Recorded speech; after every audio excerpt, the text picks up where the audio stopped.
you are muted, Ground rules? and the ground rules are, unless you hit a double, you got to stay on home base with your mute on. So that's baseball terms for you're muted until we. How do we know if they want to talk?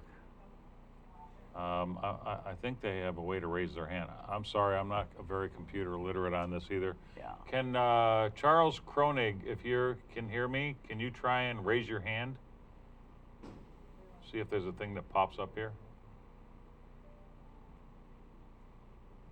Or if you guys can all come on, so that they're all over here. I could see them. They could just raise their hand. How do we do that? Can they raise their Eric? hand, Eric? There should Can be we little show icons. their pictures. It looked like I wasn't actually seeing anyone, so they're. Yeah. Okay. So yeah, nobody's on. Whoever's, I don't know if either they're all phoning in or they just have their cameras Charles, off. can you hear me? Unmute, please. Can anyone hear us? Is that our mic is off? Oh yeah, looks like we're muted. Can anyone hear us? Hello? Yes, I can hear you. Okay, I just wanted to make sure. So I guess what we can do then is, because what we'd like you to do, the board chair has asked that everyone remain on mute, please. And if you want to talk, I'll try and keep a good eye on the board. If you want to talk, just unclick. Do you guys have a thing you can raise your hand on an icon on there? I don't see one on here. What they could do is they can type a message and you see this bubble here. Okay. Chat. You would see a notification. Okay, so yeah, if you have a question you want to ask or you want to comment on something, just type me a message and we'll see it on here, and then I'll unmute you when I can. Say a time It limit. should pop up here. Perfect. Thank you. No, not right now. All right, so we're good. Okay. So this public hearing is open. Potential regulation of vacation rentals. Becky Crocker.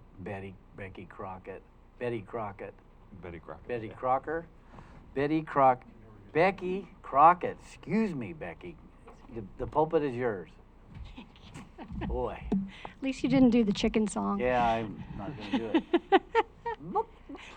Okay, so here today I'm going to give a brief overview of the issue. I want to try to be quick because I think a lot of people would like to give their opinion about vacation rentals.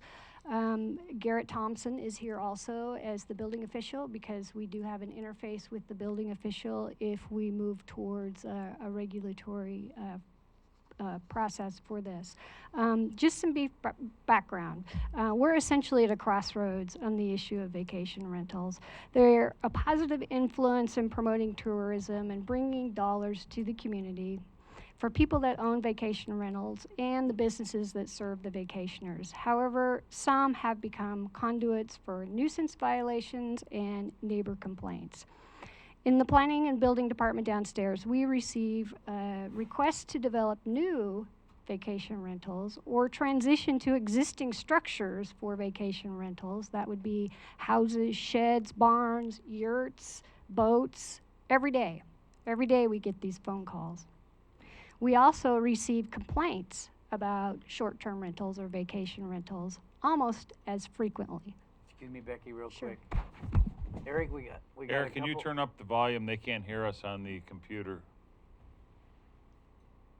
Maybe, Becky, if you could also pull both of those mics together, Sure. maybe that might help. Eric, can you hear us? There you go. That sounded loud. Is there a wait? They heard that.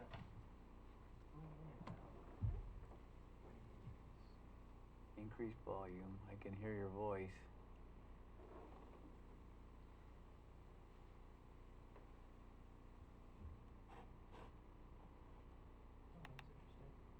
Becky, could you speak now? Hi there. It's much better right now. Okay, Maybe it was the second microphone. good, that's good. Thank you. Okay, so it's estimated there's up to 400 short-term vacation rentals currently operating in the unincorporated areas of the county.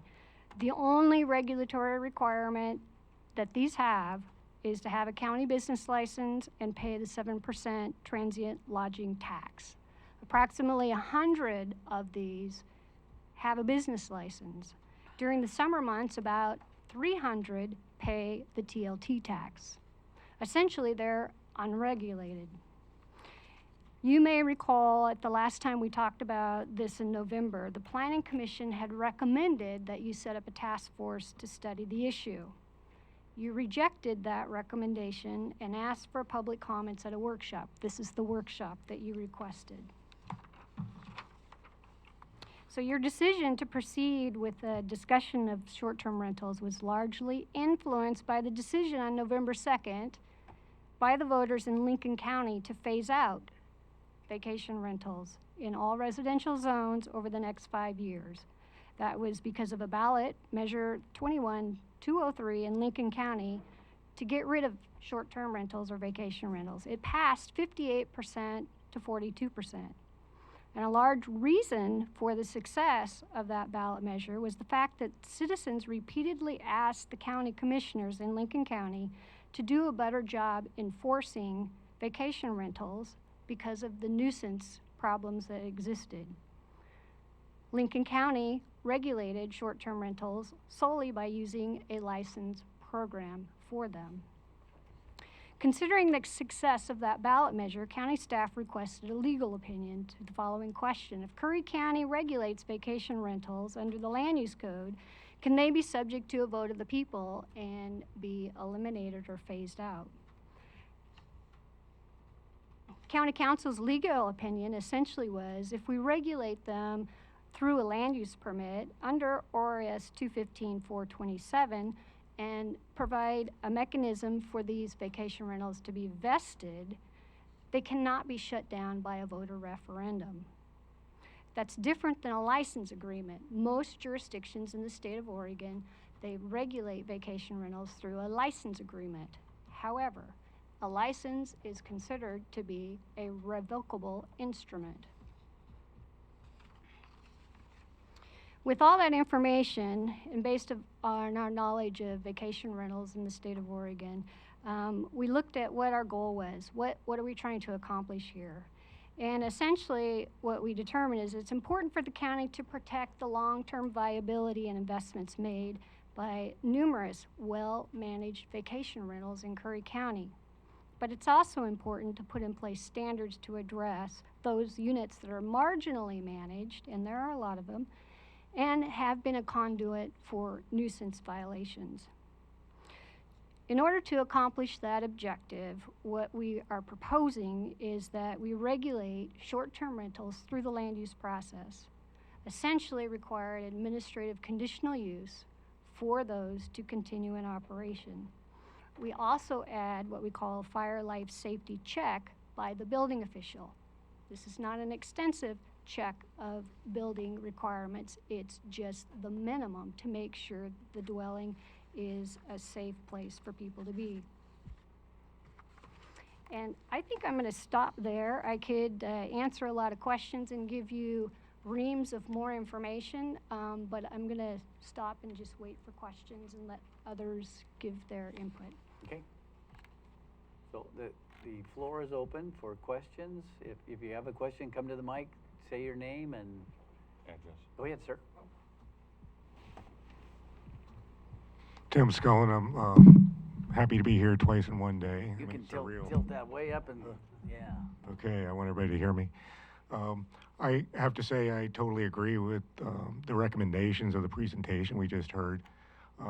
It's something that requires some attention. I have friends that have vacation rentals, and I'm an arborist, and I work for vacation rentals, so I derive my income from that, and I think it's great, but we must have some sort of balance between that and longer-term rentals because of the situation we get into of people not being able to find places to live here. Example, the hospital, the school. We're constantly missing out on people because of the, not being able to find housing here. So this is something it's really should concern everybody in the county.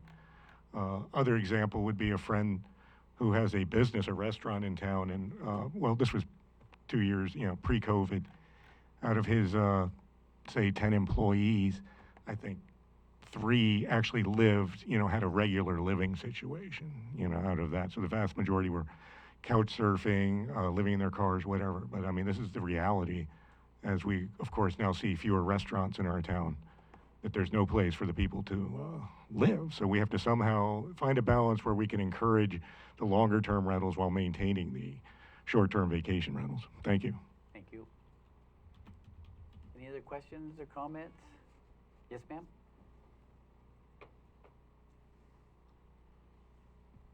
Hi, Holly. My name is Holly Hatch, and I manage a number of vacation rentals and long-term rentals in the Brookings Harbor area primarily. I just wanted to speak for a moment to the comment about the long-term rentals and the housing.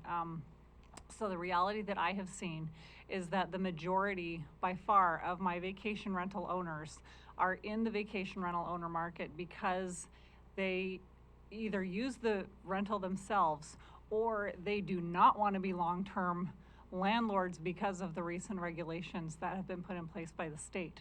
And from the 20 or so vacation rentals that I manage, there are probably 3 that would reasonably be long-term rentals if they were unable to be short-term rentals.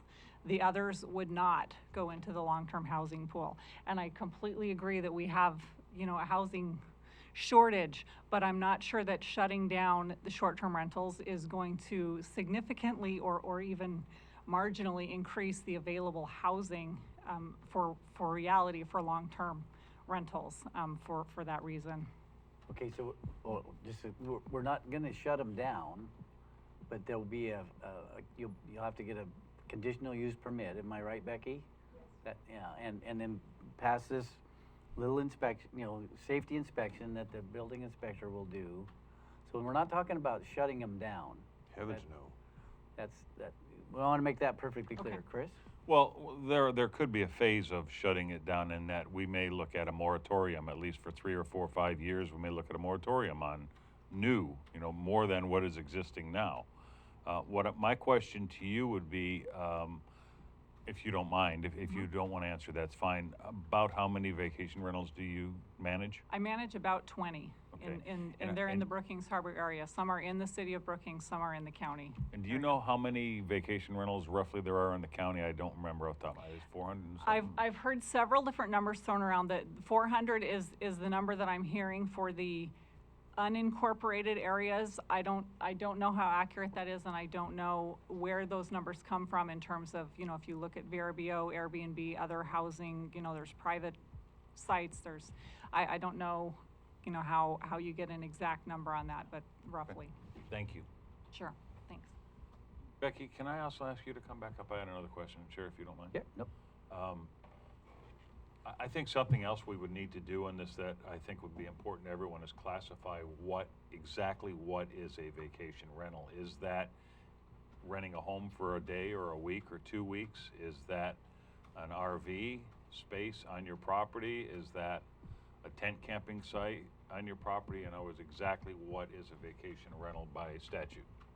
Well, it's not defined in statute. It is defined in several other ordinances throughout the state of Oregon and cities and counties that regulate vacation rentals. Typically, it's a room or a whole house that somebody can rent for up to 30 days. The 30 days seems to be a consistent barometer. That's what I just want to make sure that we include that in our language is what I'm saying. Absolutely. So ADU is a short-term rental.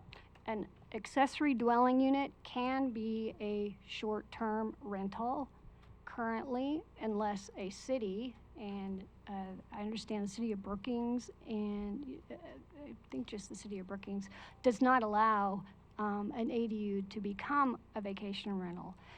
The other issue is the legislature approved ADUs outside the urban growth boundary, waiting for counties to actually put that ordinance in place to allow it. The legislation also states, though, that those ADUs cannot become vacation rentals, so there's a prohibition on that. Chris?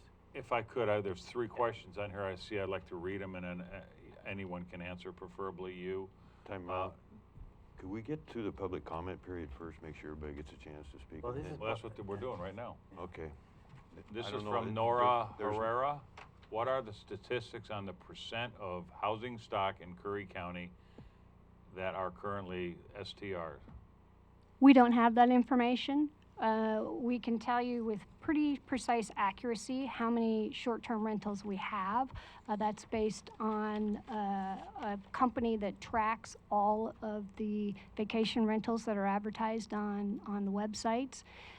And so we do know it's probably about 400, and I think 21 is the figure that I looked at last. Out of that, 46 are in the city of Brookings. I think 21 are in Gold Beach, and Port Orford doesn't regulate them. So it's about 400 in unincorporated county. What percent is that of our housing stock? I can't answer that, and partly because a lot of our housing stock is unaccounted. It's illegal. Okay.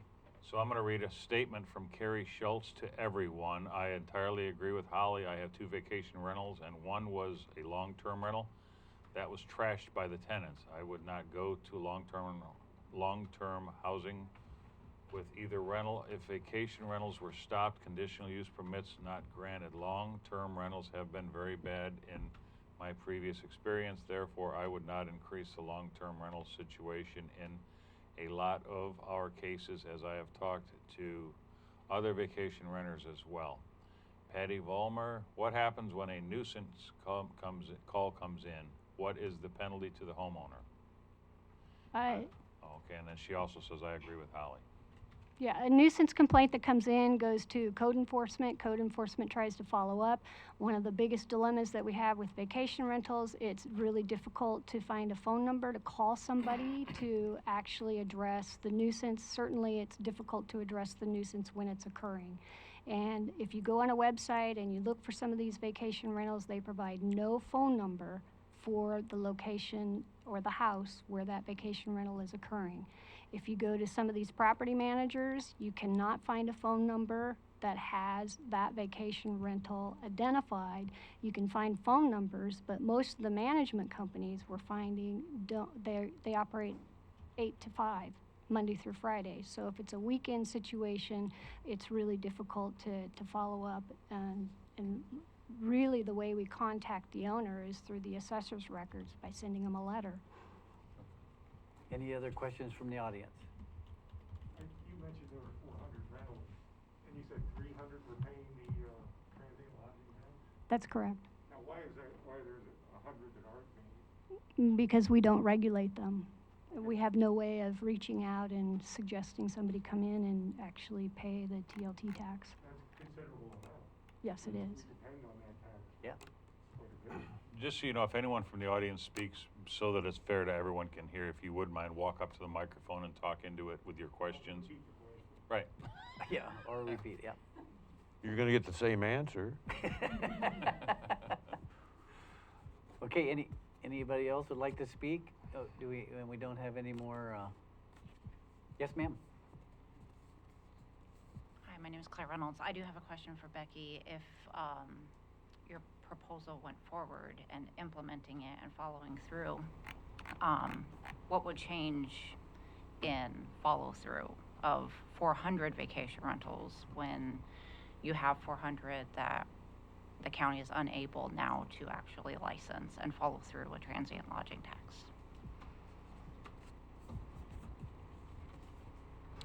That's a great question. The beauty from the county's perspective in being able to permit these vacation rentals is you do have an edge for enforcement. You know who the owner is, you have phone numbers, you know if they're legal, you know exactly if there's a problem, if they're outside their permit allowance, and you can also include in an administrative conditional use process a provision for violations. That is, if there's one violation, there could be a financial penalty or not, and if you get up to typically 3 violations in other ordinances, you lose your right to have that vacation rental approval. Okay, Becky, while you're there, we have 2 more questions for you. The majority, this is from Just Jennifer. real quick, Chris, before you do Oh, that. I'm sorry. Does that answer your question, ma'am? Yes. Okay, I'm sorry. sorry, it's all right. We want to not Jen- have anybody not have an answer. This is from Jennifer Menard. The majority of STRs are not homes that fall within the mid-range market.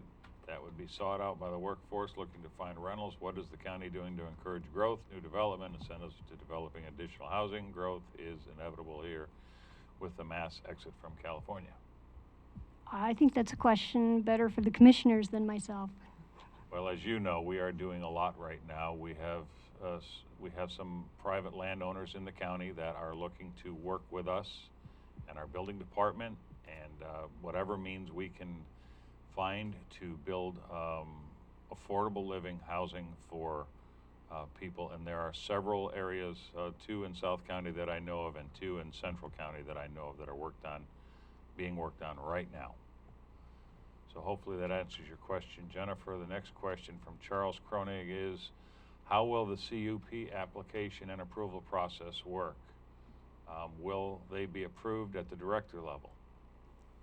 Absolutely. The objective is to do an administrative process. The legal question has come up about what happens if somebody can't get through the land use process. That is, they have a neighbor that has been warring with somebody for the last 20 years and will appeal any land use permit that somebody's applying for a vacation rental. In order to address that, what the discussion between myself and legal counsel has been, if we put in place code provisions that are called, and this is getting into planning terms, clear and objective standards, then there is no basis for appeal, essentially, if in fact that vacation rental complies with the standards that are set forth in the code. Any other questions, comments? Yes, Mary, Nancy Sue? Mine isn't so much about vacation rentals, but the issue of long-term rentals. There are quite a few.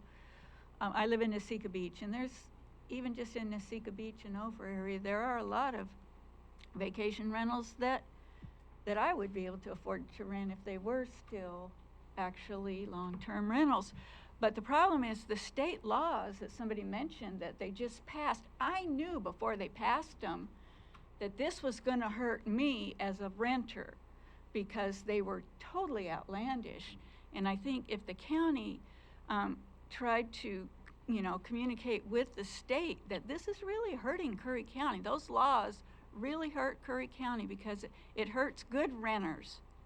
It was made to get the bad renters out, but it's hurting the good renters, long-term renters. Get another one back in the corner. Yes, ma'am.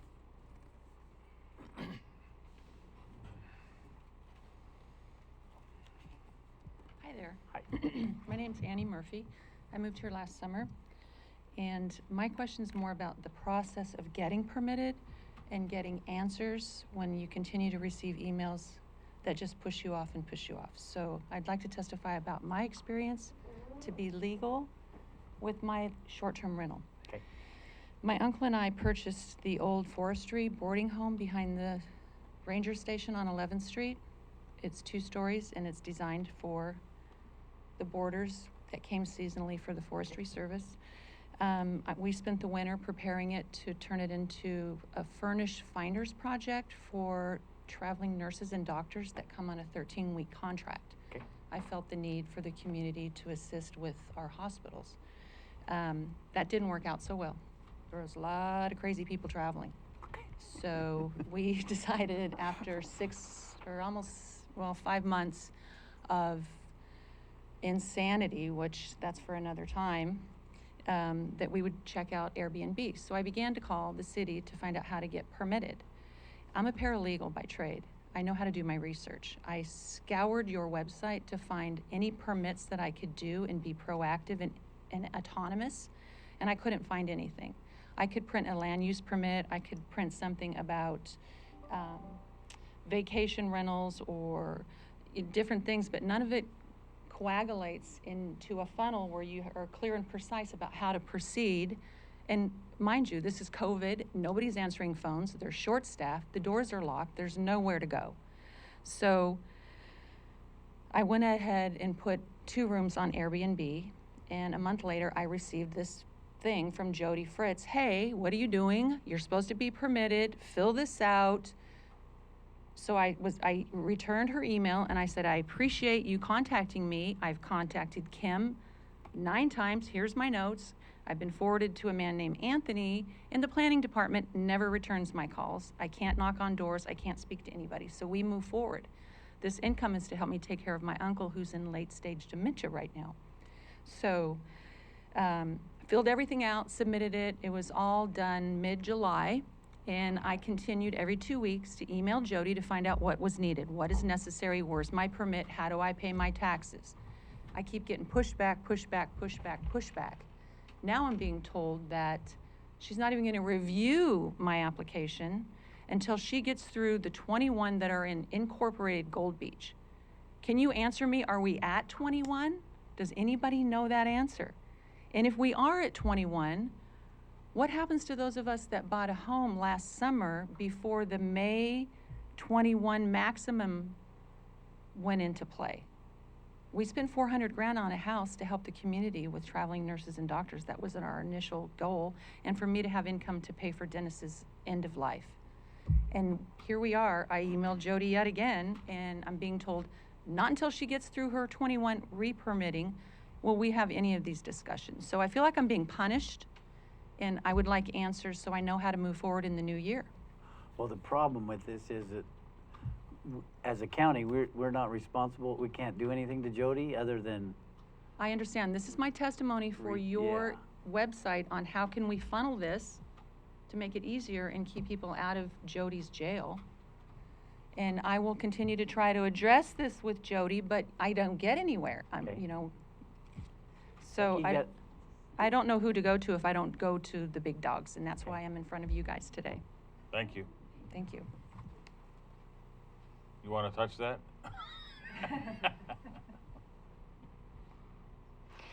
Well, what I can offer is that Anthony doesn't work for the city of Gold Beach anymore, so Jody doesn't really have a helper, and she is, you know, back on a lot of things to be able to move things forward. But we don't have any jurisdiction.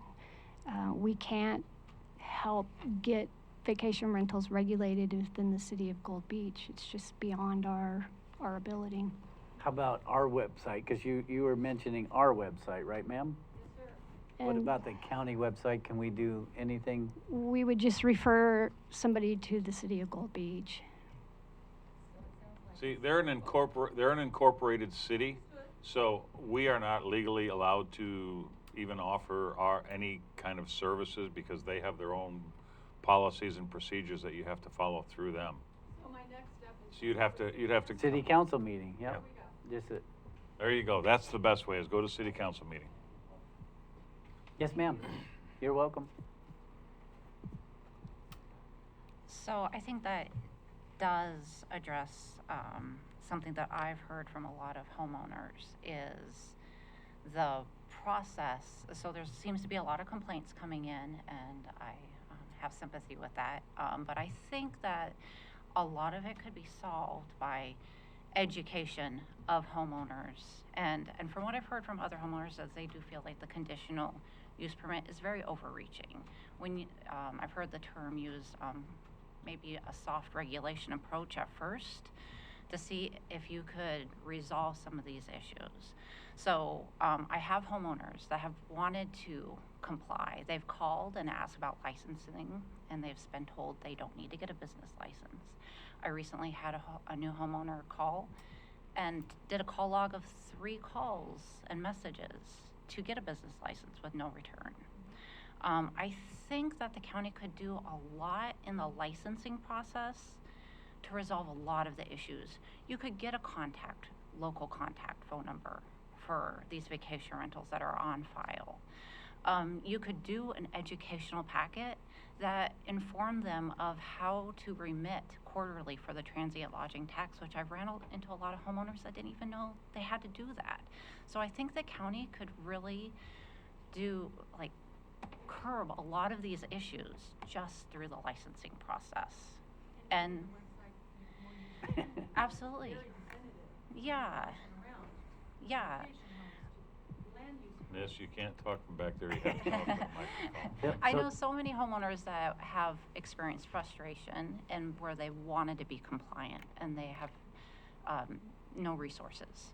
So, and then with the call log of complaints, maybe taking an inventory and narrowing down on who those complaint properties are instead of punishing the 100 property owners that are compliant, have gotten licenses. Because I believe, I mean, I don't know how the process is going to work. I do believe those would be the first ones to be compliant with the conditional use permit. Yeah. So that seems a little unfair. I would just really encourage education up front of homeowners, like a packet, maybe an informational video. And I know the word was used, revocable of the licensing, but a conditional use permit would be revocable too over current No. repeated violations, so they could violate. If there are repeated violations, and that would be written in the permit. Right. So, I mean, I But see, that's, ma'am, is the protection. yeah. See, so I think Lincoln City, or Lincoln County, they thought they were protected too with licensing, and turns out, no, they weren't. This actually, this conditional use permit is the protection. Right. So with It's Lincoln 'cause it's County, they had a really strong, from my understanding, a really strong homeowners group that gathered and was very successful in lobbying.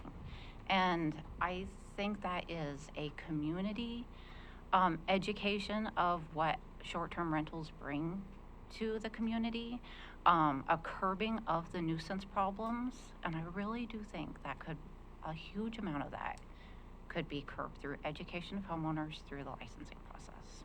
So, You know, I hear you, but I don't agree, because I think you always have those 100 that are gonna ruin it for the other 300, or that's determining if we have 400.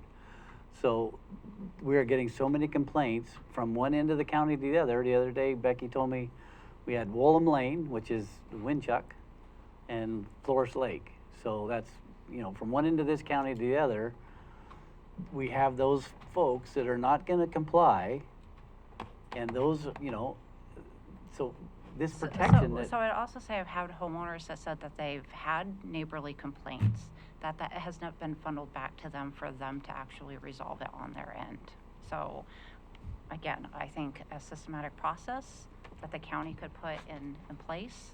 I know you're looking at the conditional use permit as a systematic, but I do think it is overreaching. So off the bat. Okay.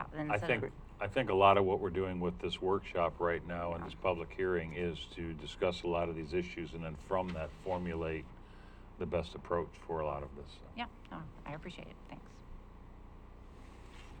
Gord? Thank you, Mr. Chair. I'm not really interested in a moratorium. At one time, I thought even a temporary one might be a wise approach. And telling somebody, regulating them, I mean, you're seeing the last 2 years of what we've had with the pandemic. People are bristled up, and they are worn out, and they are on the fight a little bit, and I want to turn that to our advantage and their advantage somehow. I don't have the answers, but I'm very thankful to have Lincoln City and the missteps that they made as an example of what we should not do and how we can solve this. And Post Director Crockett, you have helped very much with that. So as we try and move forward on this, I'm almost convinced, and correct me if I'm wrong, that it's not a stretch to say we're actually protecting the homeowners here. And I just saw you nod, and I thought that would be your response. No, the conditional use permit is not irrevocable, but the license can be.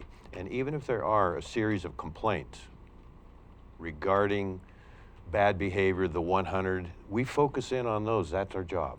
It's not because we want to limit private property rights, but we want to, that's why we have code enforcement. And code enforcement is expensive.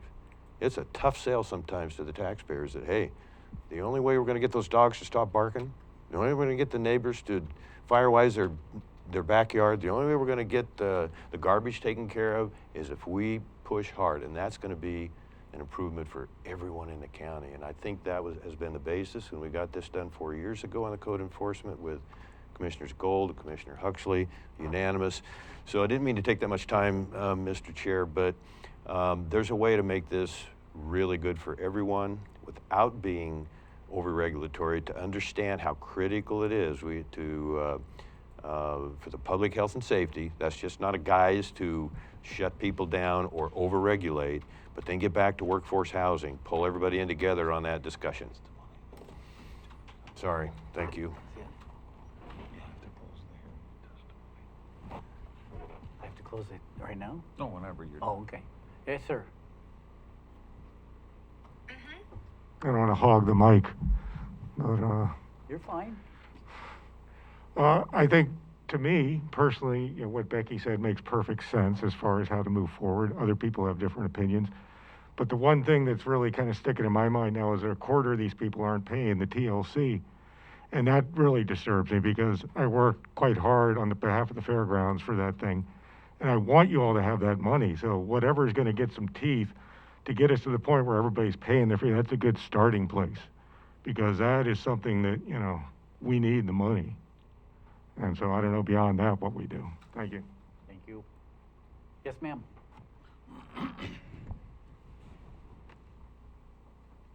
Sorry, just a question.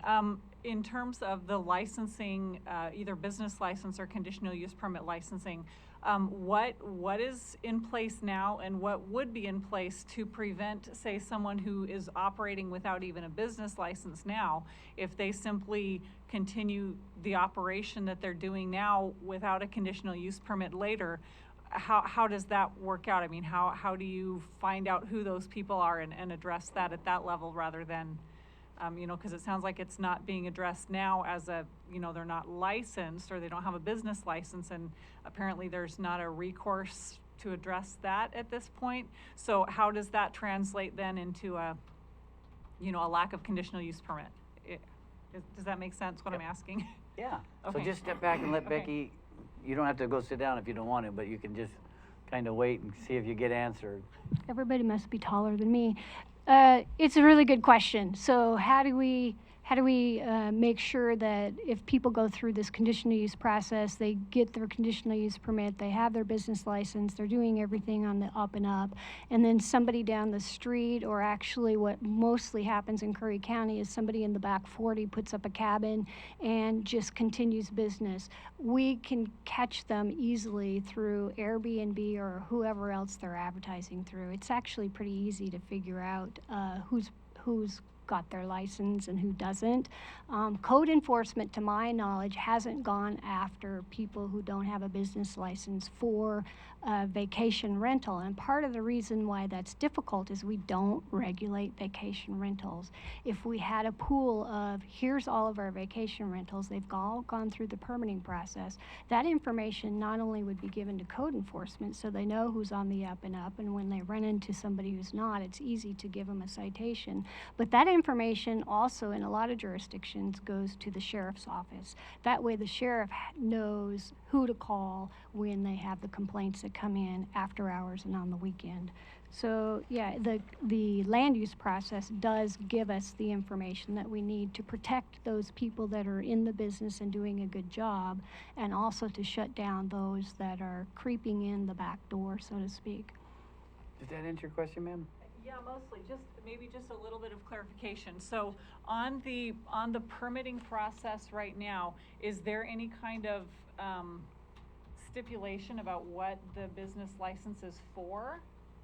I mean, is there no, no detail on that?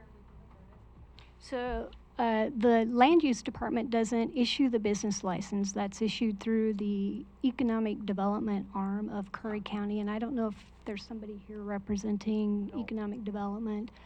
They're probably watching. If you're watching. Miranda? Yeah, if Ron. somebody out there is able to answer that question, it's a good question. I heard a door close. That would be my only other follow-up is just, is there another route to determine who is running these currently that is maybe unlicensed or? I do believe economic development, they contact Airbnb and I'm hopeful they're coming to speak for themselves, but I believe they contact the vacation rental places that are online and ask them for an accounting. So I think Miranda's coming now and she should be able to answer that for you. Thanks. Come in, come in. Miranda Plagge, Economic Development Assistant. So there was some questions about business licensing and how that's done. Right now we're using a new program called GovPilot. Now licensing, it has had some difficulties since the inception of the program because it is truly based off of more of an honor system. Unfortunately, not everyone's honorable, but we actually do have quite a bit. And in fact, just recently with the discussion coming up about vacation rentals, we've had an influx of businesses or of folks coming in and actually getting business licenses. So there's that discussion and people are aware. I think what we've noticed in the very beginning was not a lot of people knew about it. And as anyone knows in Curry County, it's very difficult to get the information out. We put it out in the newspapers, on radio, social media, on our websites, and there were still a lot of folks who persistently said they never heard about it. And this also comes with just regular business as well. So we see that all the time. As far as identifying them, that's the difficult part. Like Becky has mentioned, you can use Airbnb and VRBO, but they sometimes don't, some of them don't actually have the specific address. They'll have a name of a rental, for instance, but the address isn't there. So it's very hard to actually identify them. Okay. That was my Yeah, question. okay, that was Chris's question, so. Did that answer your question, ma'am? Okay.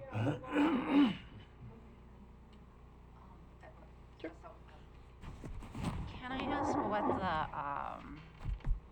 what the penalty for a business that is found not operating without a business license is?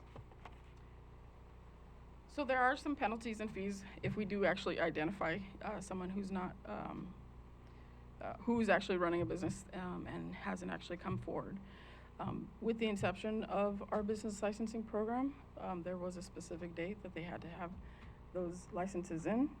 If we had identified them, they've had fees. But as far as an astronomical amount of people, we haven't had that many. I think we've maybe had one or two in that situation.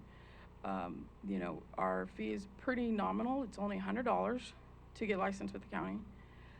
And in our ordinance, it actually does explain that vacation rentals, long-term rentals are considered businesses. So. Do you have penalties? We don't have any specific penalties outlined in the ordinance. All right. Any other questions for Miranda? Community development? Nothing up there. Yes, ma'am? Sorry. I would just say that with my husband and I, within a scope of about 3 hours, we're able to go onto the booking platforms. Even though they don't give you the exact address, there is a little marker on a map, and we were able to, within 3 hours, go onto the booking site, investigate, drive around, go to the county annex computer, and identify about 30 properties. So every one that I wanted to identify, I was able to identify. Okay. So it is possible. Yep. So it's just. You can run, but you can't hide.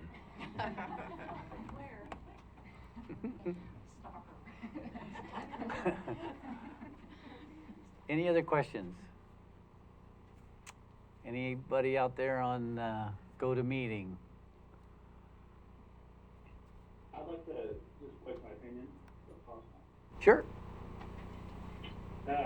My name's Brandon. I'm a short-term Airbnb house up there in Gold Beach. And I don't really have any questions, but I just wanted to say that I think government and county overreach is never the answer. I believe this discussion about housing availability has nothing to do with short-term rental. And as my house is a higher price point than the long-term purchases, I believe this is about money the county wants to collect, and government is never the answer. Providing short-term rentals helps our economy up there in Curry County, and I feel like this is the most important to be discussed on this. I also think that, you guys have already made up your decision on this before we've even, had this discussion, and you're going to do what you guys want to do. But I think you guys are making a big mistake on this, and this is a non-issue, that's being made for a bigger issue than anybody needs. Thank you, I appreciate it. You're welcome. Thank you, Brandon. Mr. West, may I, Mr. Chair? Sure. Can you still hear me, Mr. West? I can say yes.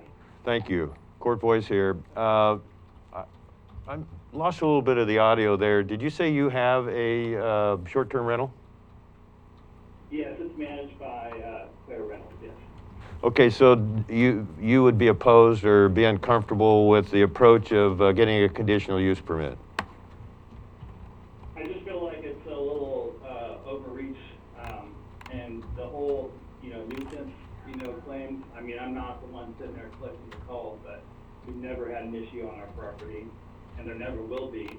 If you've got someone who is managing the property, or if you're, yourself doing a good job, you won't have those issues. But even so, they're probably very minimal in my mind. Just, I'm not the one taking the calls, so I'm just kind of voicing my opinion. That's fine. Thank you. Thank you. Thank you. We have a police force in the cities, and we have a sheriff's office to enforce the laws, not for probably every one of us in this room right now, but it's for those other folks that need it. And when we want them, we need them. And so, I don't like to overreach any more than anybody else. True, your land is your land, but there's people taking advantage of the system, and that can't be, because it's some of these complaints.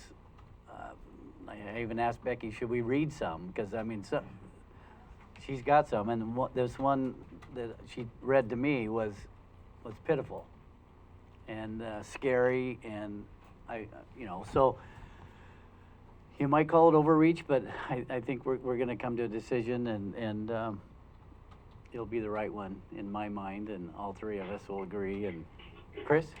I just like to say, you made a comment that your land is your land, but at the same time, you guys do restrict it to 21 properties. So there's a little bit of a contradictory there. So I think that by having more properties that will offer short-term rentals, your economy there is heavily dependent on that, especially during the summertime.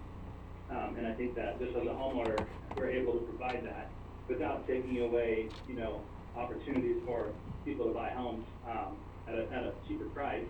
Then so be it. We should have as many as we can. That's just my opinion. I appreciate it. Thank you. Go ahead, Chris. Well, I just want to say that, in working with David Fortman, who was the initial code enforcement person that we started here, and some of the stories he told us about 9 people living in a 1,200 square foot home, because that's all they could find in the county. And without those people, restaurants don't have waiters and waitresses, and grocery clerks and those kind of things. What we've done, or what is happening, not what we've done, but what is happening in a lot of cities, rural and in larger cities, is we're taking away affordable housing from average people that make what I call a living wage job. So I was telling Becky earlier, I think it was yesterday or today, excuse me, about a person that I know in California that made a suggestion. Hey, so I could come up there and buy 6 homes and use them as vacation rentals, but I don't have to live there, right? And I said, well, that's the way it's set up now. No, you don't. So this person is wanting to buy 6 homes and take them off of the market for living wage jobs, go in and do a minimum of retro to the houses, and then rent them out through an agency. And yes, the part of the county benefits from that, in that restaurants, possibly some fishing and those kind of things. Our hotels don't benefit from it. A lot of the resources that are in this county do not benefit from it. And then in the same breath, we hear of a sheriff's deputy that is sleeping in his car because he can't find a place to sleep. I personally have had several women living at my place over the last couple of months because there was nothing available to them in this county. And my wife, Bonnie, and I invited them to our ranch to stay for a period of time. When you have people that can afford something and they just can't afford something reasonable, so they don't come here, the professionals that we may lose, I know that the hospital, through conversations with Ms. Razzo, wants to bring in more people, more resources to this county for health care. There's no housing for them. They won't even consider it. Some of the people that we've talked to that want to come here, that can't, that are professionals that can better this county, won't come because there's nothing that they can afford for their family. We've got a gentleman sitting right here that commutes every day that would love to own a home in this county. He's our county council, and he commutes 60 miles a day each way to be able to work here. You know, to be able to have affordable housing, I am 100% pro vacation rentals. I am 100% pro all the tourism we can get in this county, but we have to find a balance somewhere. We have to have a way that we can offer this beautiful area that we live in to all that want to come here and see it, but yet still have enough housing in this county for people that can afford it. And a lot of people that are maybe listening right now or own vacation rentals don't understand. It's not that we have 1,000 acres right now in this county that is shovel ready to build on. Most of the land in this county is either zoned improperly, and as Ms. Crockett has told me, can never be changed to R1, R2, or commercial zoning. It'll never happen, period. So we are so limited in what we can find that is shovel ready to build over the next couple of years that the average person is being priced out of housing in this county, and I think it's behoove of us to find that middle that makes everybody happy. Hi, Yes, sir. James Crook. We own the Crook Pull the Ranch. mics up, James, please. Both of them. Thank you. Hi, we've been in the vacation rental business since the 1930s on the Crook Ranch in Pistol River. So it's the only means for us to be able to afford to keep our property because we're limited on revenue streams here, and we've never been in the developmental business of developing our property and selling it as a revenue stream. The problem that I don't quite understand this, it's like a conflation of short-term rentals and housing market issues with working family affordable housing. I don't think low-income affordable housing has really been discussed here. It's more of people with jobs that are attempted, upper middle class, and lower middle class, blue-collar working affordable housing. It seems to be kind of confused, I believe, with vacation homes. I don't know how many people are going to afford an oceanfront house that works as a nurse at the hospital. The pay scale just isn't there to support that. So the idea of putting a moratorium on vacation rentals, I don't know how many, lower income homes are actually being used right now. It'd be interesting to see a study of the current vacation homes, at least the 300 that are documented as paying into the system with licensing. I think one of the most important factors here is really the economic scale. Has anybody studied the economic scale of the impact that vacation rentals are having on Curry County in terms of how much money is being brought in, which is imported foreign money? I'm not renting a house to somebody from Brookings. I'm renting a house to somebody from Medford, Ohio, New York, Canada, South Africa. I mean, people are traveling great distances. We do destination weddings, so we get people from Hawaii that come here to get married, which is pretty amazing. Yeah. And so if you take the estimated number of 400 homes, I'm not sure combination homes, rooms, I'll assume they're homes, but I'll put a low figure of $200 per night per unit, and people are renting a bare minimum of 200 nights. I'm sure you could look at talk to Miranda about you could backtrack based on the fees, the 7% that's being paid. I think the state of Oregon also has a 1.8% or 1.88 something percent that we've been paying out for a longer period of time. So that data could be tracked.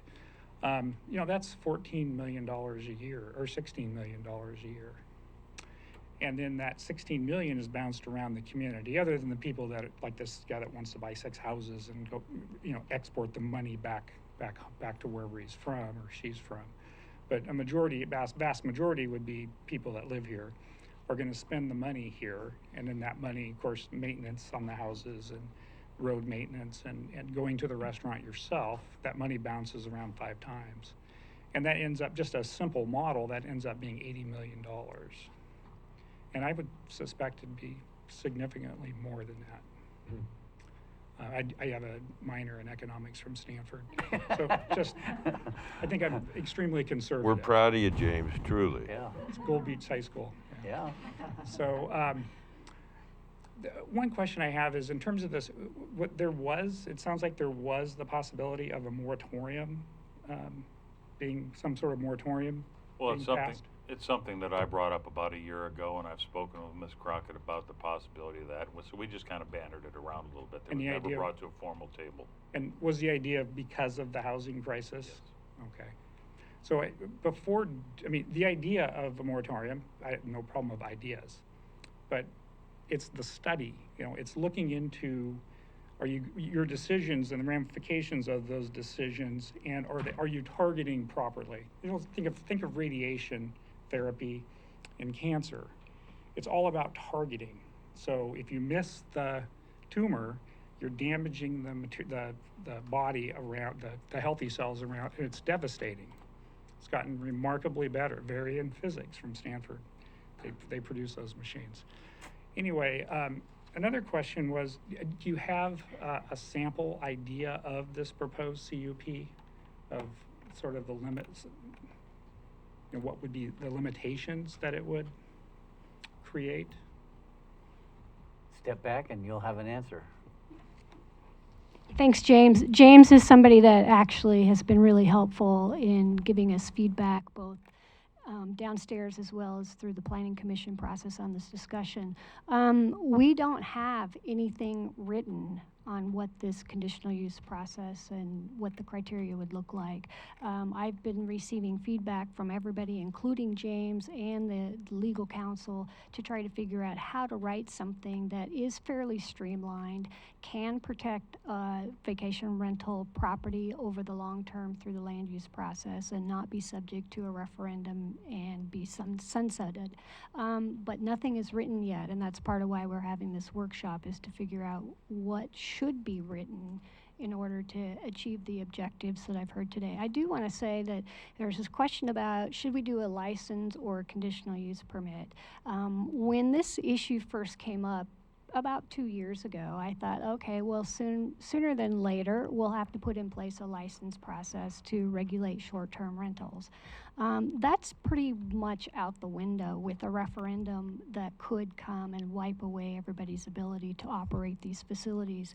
So the approach seems to be reasonable to, if you're going to regulate short-term rentals, do it in a fashion that protects those existing businesses and investments, at the same time deal with the complaints as they come up. James, does that answer your question? Yeah, it does. I think it'd be, I don't know how the process works, but I would think there'd be a proposal. Staff would probably write up a recommendation, and then that would be hopefully debated. Yes. With lots of public input. There seems to be, at least from my perspective, kind of a rush to get this done. I'm not sure what the fire is. I understand there's a lot of complaints, but it seems like it's really moving fast. And I kind of agree with, I think it was West. It does, just in hearing at least Mr. Herzog's responses, it sounds like there's sort of, there's some energy behind the CUP being approved. Sounds Well, this I don't see that, James, because this is workshop, and we haven't even gotten anything written up. So this is it's gonna take a while, and we're gonna vet this, you know. Well, what I don't understand is if somebody has an illegal home, the county can see that from the air. We have the GIS, and we have the records. You can click right on it, and you can see who owns it. We know the zoning there. You can go down and check the files, see if there was a building permit. You can look at older aerial photos, go back to the 1950s. They're on every 2 years. They're overflown by the BLM, and they're in the road department. It's really easy to determine who has a legal structure and who doesn't. Having an application with a $2,000 fee isn't going to make that any easier. I mean, if somebody's illegal, if somebody's growing pot illegally, I don't see how the process is going to stop them. It's going to be neighbors complaining. It's going to be the random fool that comes in that did that and asks for a conditional use permit for a lot line adjustment, or some other sort of regulatory thing and gets caught up because they're not aware either they bought the property that was illegally developed. I mean, there are a lot of ways of stopping what's happening already. Just like Claire had explained how she found, I don't know how many people, 30 people plus, that were not, were not paying the current building permit fee or licensing fee. So I know, Mr. Is it Fordham or Fortman? Fortman. Yeah, Mr. Fortman was pretty tenacious, going around the county trying to, solve problems.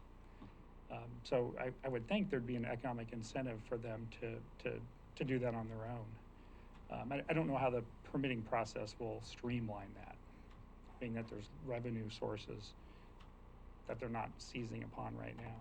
Becky, do you want to address that? And if I could, before Becky speaks, Sure. just so you know, we did talk about this about a year ago. We started conversations on this. My hand's been up Oh, I'm sorry. twice. After you're done. I'm done. I only need 45 seconds. I wanted to say this before Mr. West got off. My mind's not made up on anything. I'm taking in all the data and processing that I possibly can. I want to say this though. 2 chats back, 2 former landlords expressed that they don't want to be in the landlord business anymore. They don't want to be in a long-term rental. And I know you've seen our society go that direction, and here we are. We want to be careful we don't confuse or complicate things by putting in the same box long-term rentals, short-term rentals, workforce housing. And I may be a little bit guilty of that myself. So that's all I have, Mr. Chair. Thank you. And along those lines, if I may, I've talked to a lady in Brookings who's a property manager and says, yeah, we have a shortage of long-term rentals, but we also have a shortage of people who qualify for the long-term rentals that they do have. Yep. And so, be that as it may, whether it's these new stipulations of the state laws that have been put in place or whatever, but if you're a renter, you might not be able to have dogs, so you got to make a decision, and so that's just and she wants to remain anonymous, and that's perfectly fine. But there's long-term rentals out there, but people don't qualify as much as we think they could. So anyway, my uncle owns 28 long-term rentals in the Corvallis, Albany area, all built by his hands as a full-time teacher, and duplexes. And then he built another 12 for his son. He has a warehouse filled with carpet and other floor coverings and appliances and paint, because he's now retired. It's now a full-time job. He not hiring anybody anymore. But every time that these turn over, they destroy the interiors of his homes. And so he does a 1-year contract with inspections, and inevitably it turns into a disaster for him. So he's trying to figure out other strategies for to find better renters. And briefly out of college, when I returned back to Curry County, my job was to re-up all of our monthly rentals and get them rented out. Some were used for the aquaculture facility at Burnt Hill, and so they hadn't been on the market for years. And I found the perils of long-term rentals. They just are really hard on them. And the only way to actually curb the damage is to lower the rent to the point where you don't lower the standard of the renter, but you lower the rent to make them your partner. And if they fear they're going to lose that partnership, then they take care of it usually until hard times, and then they don't pay the rent, and it takes months and months and months to try to work with them to get them out. I've never evicted anybody and just threw them out on the terms of the eviction. I've always worked with them, but usually not to my advantage. The theory was the damage on the way out would be less. It'd be arguable that that actually happened. So vacation rentals have been a godsend for us. Yeah. For multiple reasons. You can raise 20 times the amount of revenue, and people, they want to come back. 99.9%. Thanks. You bet. Becky? You remember what your question was you were going to answer? The question of, are we hurrying this through the process? This has been an issue since I arrived here in the county 3 years ago. And, like I said earlier, I just assumed we would eventually, have to adopt a license program. The urgency right now really is that there are so many complaints coming in. There is the concern and the fear that there will be a consortium of citizens that just say, we've had enough, and proceed forward with a referendum similar to Lincoln County, which was very successful. It passed on the first shot, 58 to 42%, and whoosh, all of a sudden vacation rentals are out to lunch. They're gone. So that's a concern. Since I've been here for 3 years, I've never asked for additional regulation on anything. I would just be inclined to do just the opposite.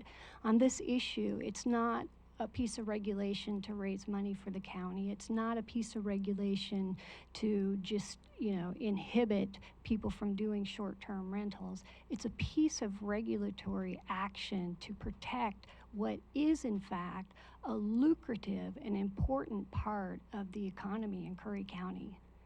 And if we don't do something, we may come to the same nexus that Lincoln County did, where the commissioners didn't do anything and the people were frustrated. And we don't want that to happen. Okay.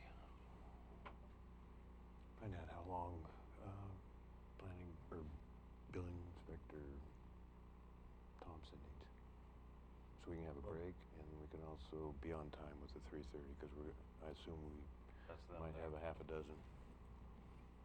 So, Close the testimony when everyone's done.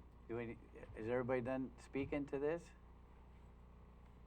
Then we're going to close the public hearing and take a break for 15 minutes. 15-minute break. Do we want to have any, before we do that, if I could? Yep. Do you want to speak first? Go ahead. Pardon me? Go ahead. No, I just, I didn't know if we should, if we're gonna take a 15-minute break, that puts us right at 3:25, so we should delay Mr. Thompson, if that's not terribly inconvenient, for the 3:30 jail courthouse update. Oh, yeah, at 3:30, okay. Yeah, that's what I meant Yeah. by. You're fine with that, aren't you, Garrett? Okay.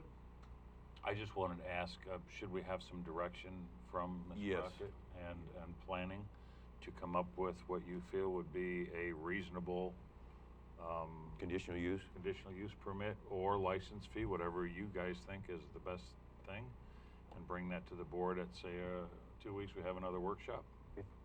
2 weeks is probably too soon to try to figure out how to do clear and objective standards. Okay. All right. Perfect. By the first You can let us know. by then the first of when the you're ready. year.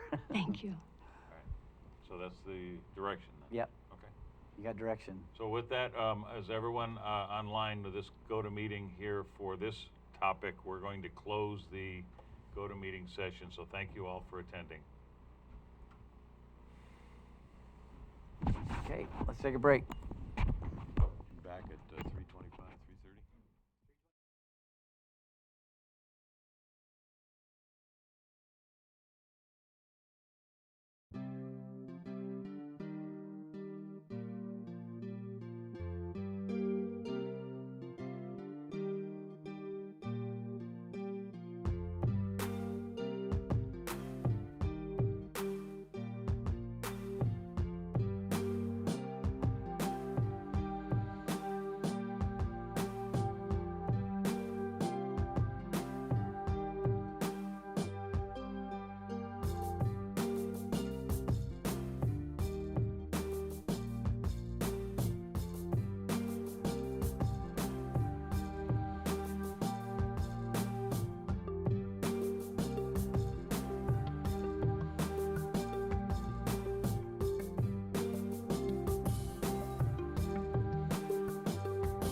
There's something about having land and sea.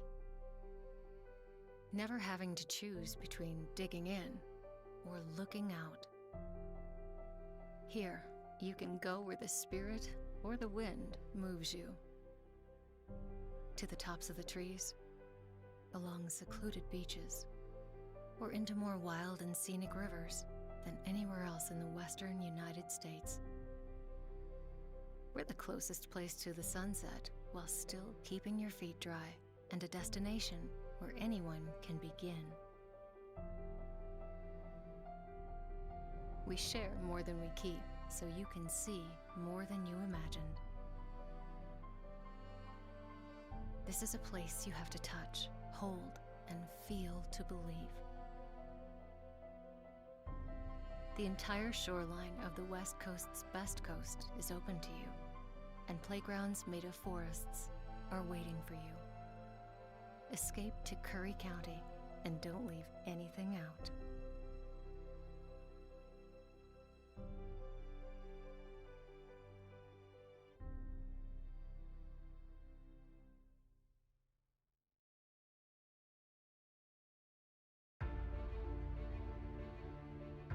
If yours is the next big idea, and you need the right place to fine-tune it, build it, launch it, if you're only your best when you can play more than you work, if inspiration comes from the outside, you belong in Curry County. The westernmost point of the land you love, and the edge between familiar and uncharted. Break the pattern. Be where the airports are as close as the beaches, and industry and recreation never cease to amaze. Dock, dive, and dine in a single day, and never lose your connection. This is the threshold of the West. Live where you can do you, and do it well, at the farthest point from ordinary. Curry County, living on the edge.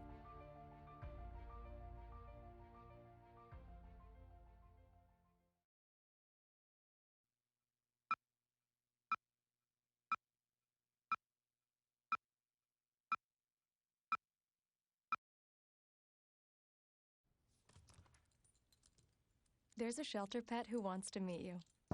Meet one today. Visit theshelterpetproject.org. Adopt.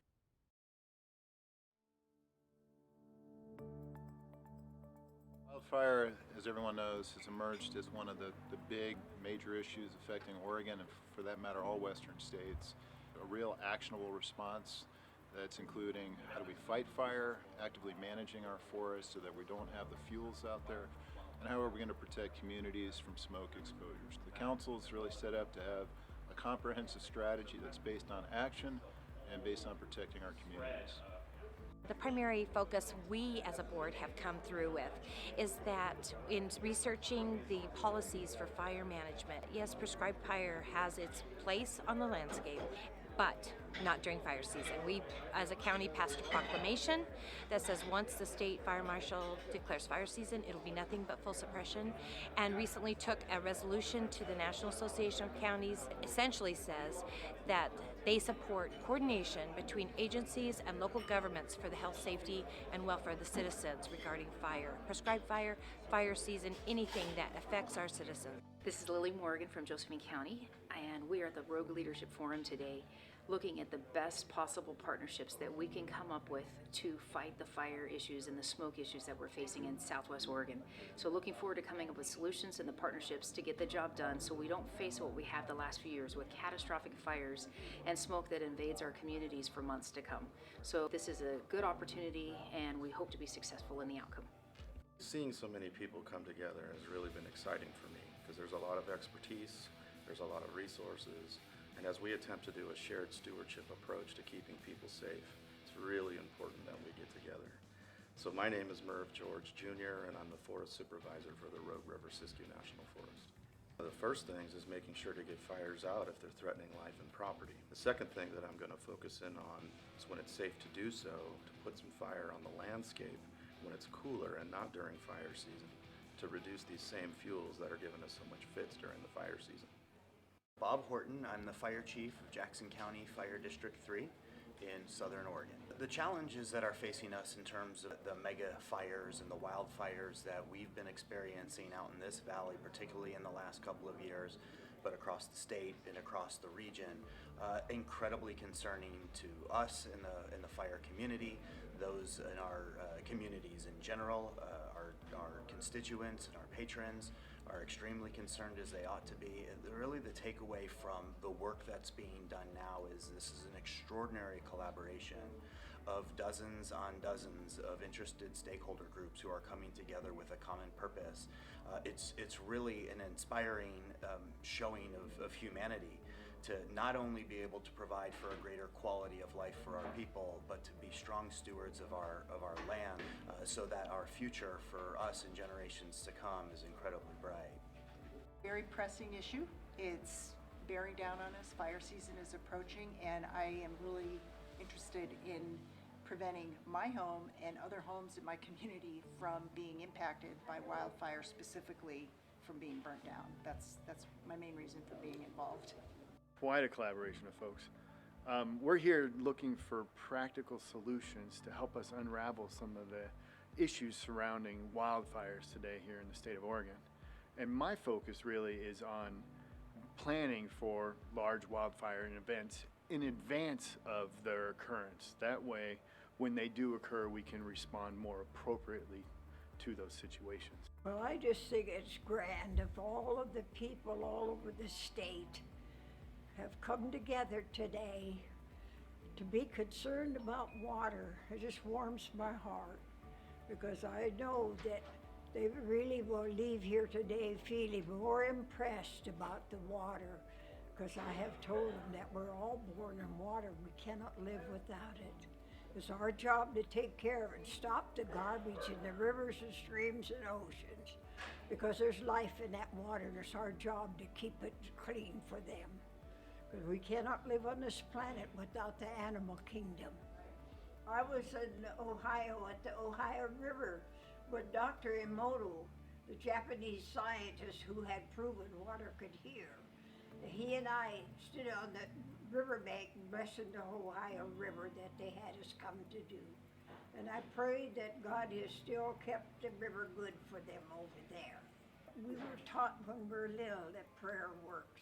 You too will remember your prayers because they work. It has nothing to do with religion or church.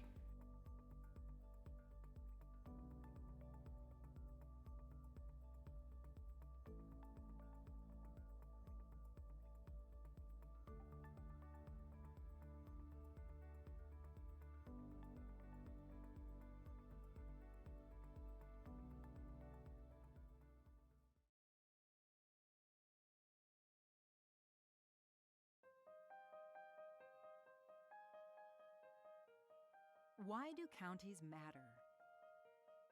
Simple. Counties provide the services we all depend on. If you're concerned about crime, get a regular flu shot. Drive to work. Take public transportation. Or experience a natural disaster in your community. Chances are you benefit from county services. That's why counties matter. With America's system of federalism, counties are a key level of government, serving the people directly. So, do you vote? Had a recent hospital stay? Know someone in a nursing home? More reasons why counties matter. There are 3,069 counties across the country, with populations big and small. Most of us live and work in one. Even the nation's capital is considered a county. These county governments ensure that the food you eat in restaurants is safe. They care for the mentally ill, run court systems, build local economies, and operate 911 emergency systems. They manage parks and recreation facilities, and the list goes on. Thing is, counties serve the American people in so many ways, keeping our communities healthy, vibrant, safe, and fiscally sound. That's why counties matter.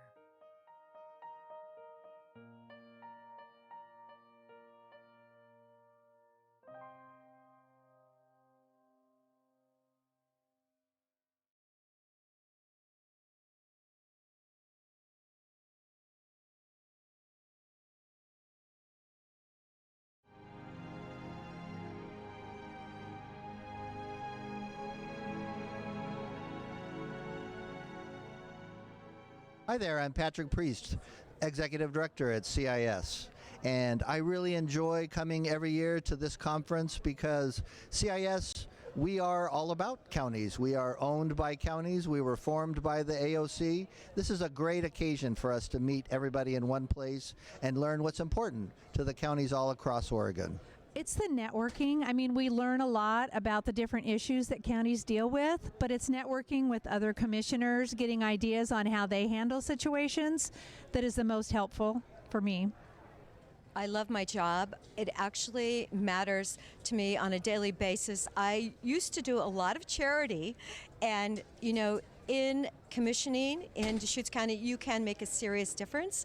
Lots of things have happened since I've been in office, and I feel like it's important to represent the people. I grew up in Eastern Oregon, and I love the residents of Eastern Oregon. The architect of our first house actually had Doris Day as a dear friend and a client, and he would bring Doris Day up the mountains in Malibu to our house as it was being built. This is my 4th conference at AOC. My favorite part is the fellowship with other commissioners and coming up with solutions with common situations and with commissioners from around the state to best serve our people. My favorite part about being a commissioner in Josephine County is the people that we work with. We live in the most beautiful place, but we have the most beautiful people. They are talented, artistic, caring. We have such a high level of philanthropy and just caring for our fellow citizens, and it's the best place in all of Oregon. Hi, I'm Commissioner Martha Schrader from Clackamas County, Oregon. I'm the current president of the Association of Oregon Counties. Oh my goodness, I've been president for 1 year, but I've been a member of the Association of Oregon Counties since 2003. So one of the reasons I really wanted to be president, and I've enjoyed it so much, is because I get to know everybody across the state, all the commissioners, and I've been from one end of the state to the other, visiting with them, talking with them, and really getting an idea of how we differ, but more importantly, what our similarities are and what we can do with one another to move. Promise if you come over, you'll do a little damage on them, all right?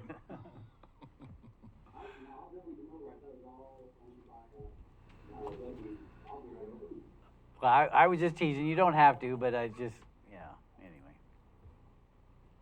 Okay, I did the last classroom thing. Okay, so welcome back. We're going to go to presentations.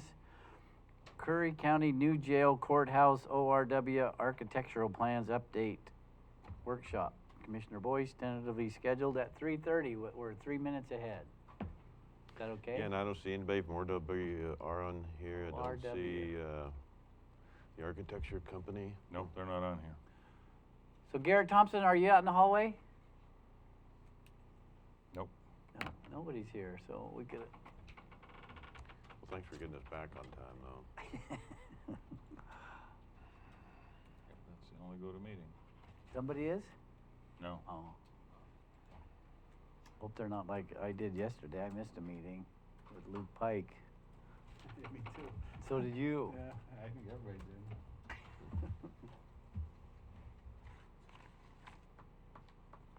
So we are waiting for ORW, which stands for?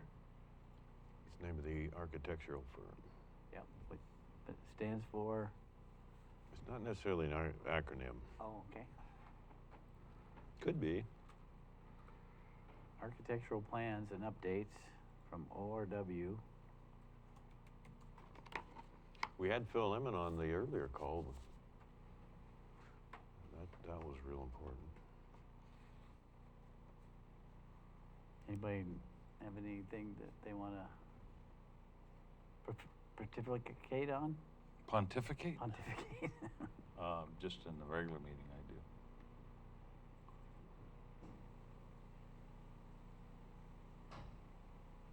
Nancy Sue Rose, you want to come up and say something?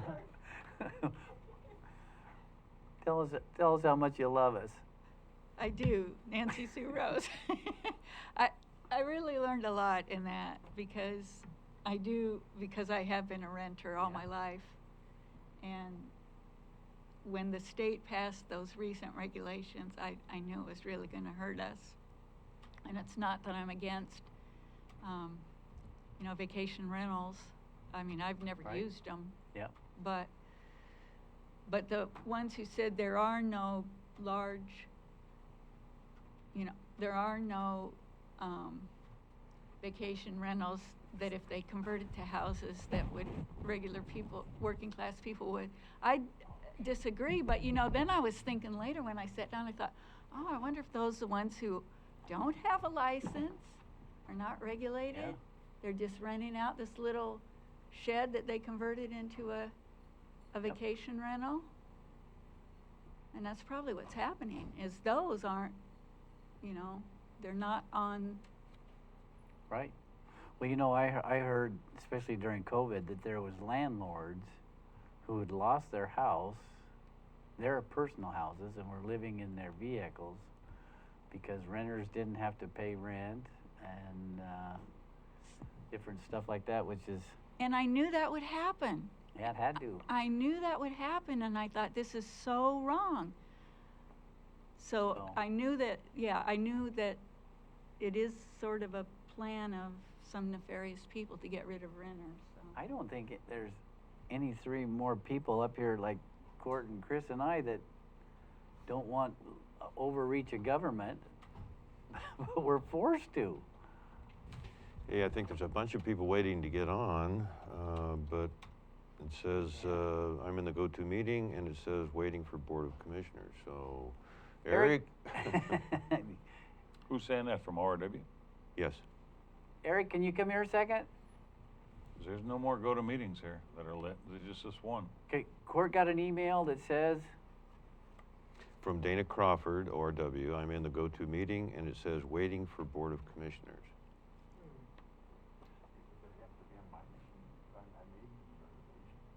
No, let's check the name because we just finished a separate meeting. Yep. I don't know if she might have gotten Well, I was confused why it was the same. Seemed to be the same connection. Because here we've got Joe Hensley, Monica Ward. Yeah, that's for the other one we're doing. Okay. So let me see. Joel, can you hear us? You ask him which meeting he's here for, because they were invited too. Well, I know Joel's probably for the jail. Yeah, that's what I'm guessing they're there Yeah. for, is the jail. Joel or Monica, can you hear us? We're live. Monica, what meeting are you here for?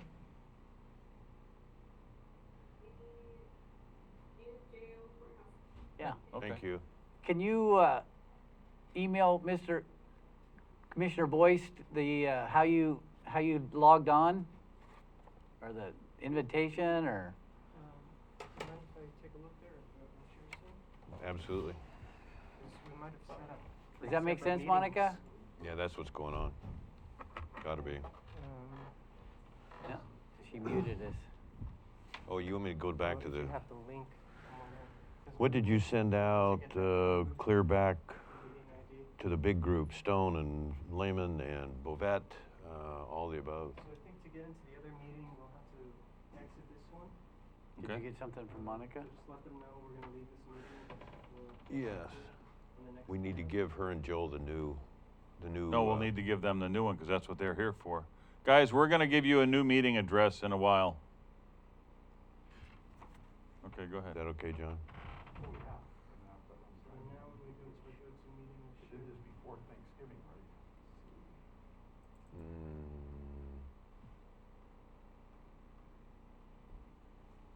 Jailhouse, Yes. courthouse, yeah, the first Yes, one, yep. John. There it is. That wasn't the one we were just in? That That's- was the one we were just in, right? Yeah. With Joel and So what's the item that, it was the jail courthouse? That's it.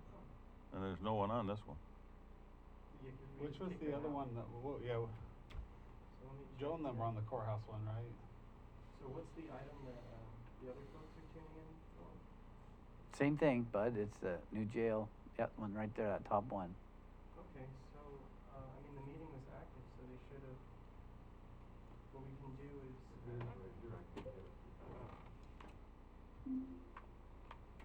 Yeah, but let me darn. We'll have to, wait for them to rejoin. It'll be the same ID, the same link. If you could just email them out, yeah, the link. Did you find the one for Thanksgiving? I got it right here. Seems like I sent it out this morning to you, for the jail courthouse. But now we're changing that. Is it that meeting ID, JJ? 4:45, so, I mean, if they get this link, Yeah, they need that link number. Yeah, if you have that, it should be the same one. 527-987-093.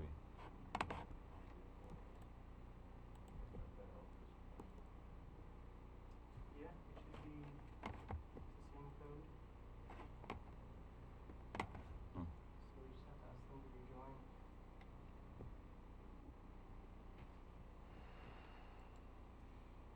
okay, so. Can you reply all to, I mean, there's about 8 or 10 on there that, I know Bovette was gonna come on, and so is Lemon, so is Stone. Representing Brock Smith, I think. You guys are figuring this out. I like making council exercises back then. That's right.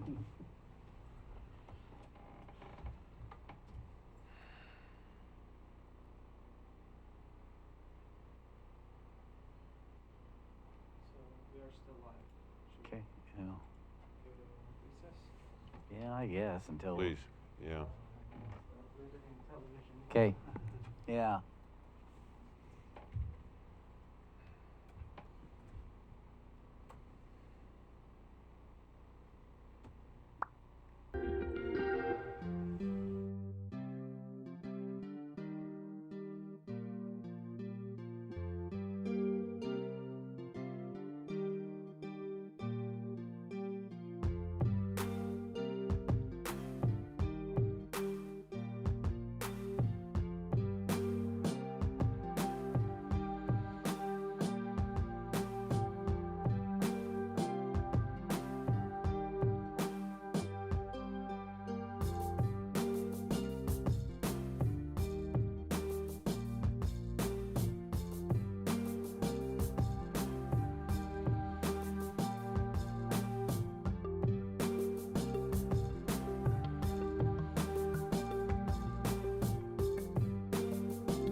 There's something about having land and sea. Never having to choose between digging in or looking out. Here, you can go where the spirit or the wind moves you.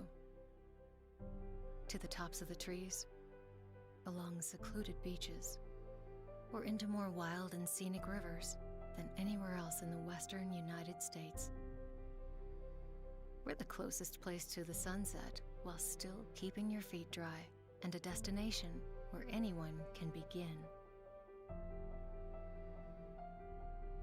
We share more than we keep, so you can see more than you imagined. This is a place you have to touch, hold, and feel to believe. The entire shoreline of the West Coast's best coast is open to you, and playgrounds made of forests are waiting for you. Escape to Curry County and don't leave anything out.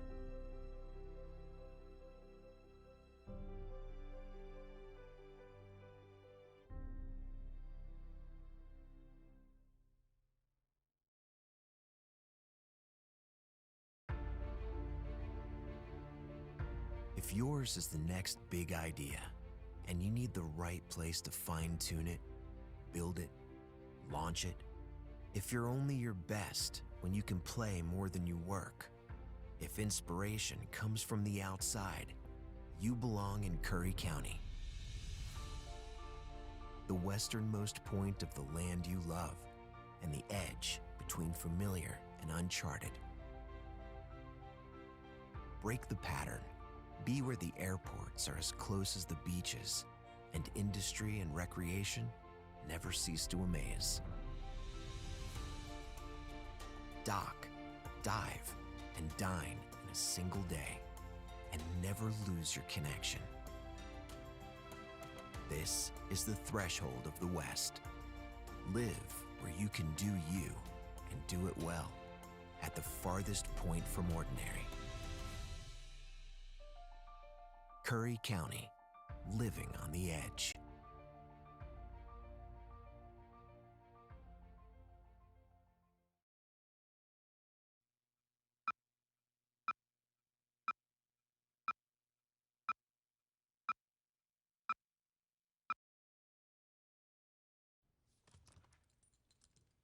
There's a shelter pet who wants to meet you. Meet one today. Visit theshelterpetproject.org. Adopt.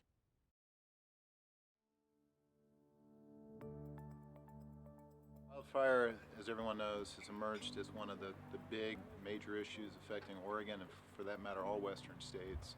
A real actionable response that's including how do we fight fire, actively managing our forests so that we don't have the fuels out there, and how are we going to protect communities from smoke exposures. The council is really set up to have a comprehensive strategy that's based on action and based on protecting our communities.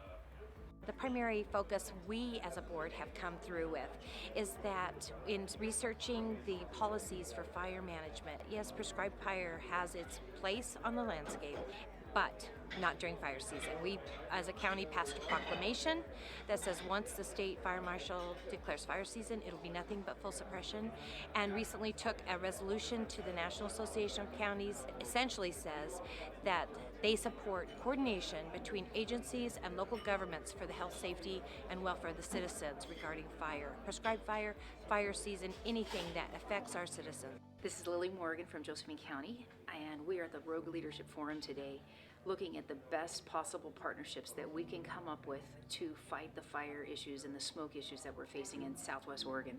So looking forward to coming up with solutions and the partnerships to get the job done so we don't face what we have the last few years with catastrophic fires and smoke that invades our communities for months to come. So this is a good opportunity, and we hope to be successful in the outcome. Seeing so many people come together has really been exciting for me because there's a lot of expertise, there's a lot of resources. Can you hear me okay? There's Rob Bovet. I can, thank you, Commissioner.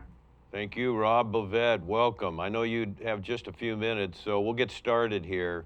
Again, we're really sorry for the delay and the IT issues. So, Dana, is it okay to turn it over to you now?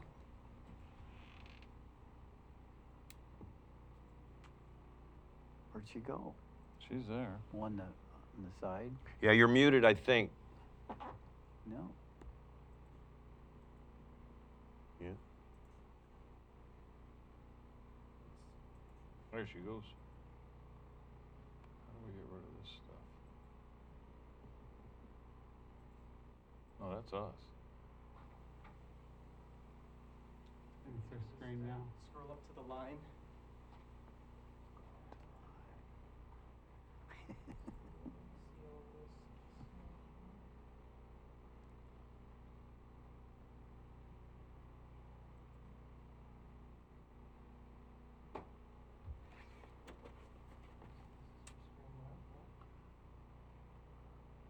We don't know. How did we give her sound? Looks like that sound box was X off, like audio pen sent. I'm not sure how that. She talked before, though. Well.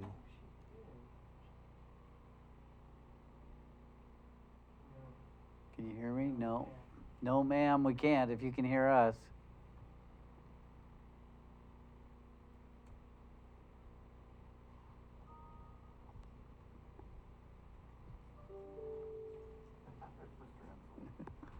We shamed him. I don't want to delay him any longer. I think we need to just postpone guys till the 15th so we can get this worked out. Their time is very valuable. It seems like there's something to do with the audio on her end. Whatever device she's using. Sorry, Lieutenant. Okay. Well, you guys are busy. What happened with all the chairs? What's that? Without arms? Dana, if you can hear us, go into your settings and check your sound, your audio source, your microphone source.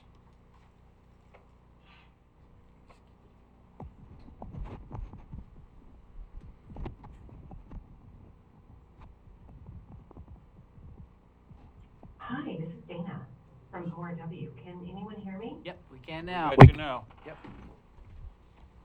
10 by 10. I'm going to. Sorry about that. I'm going to put this on speaker and see if you can still hear me all right.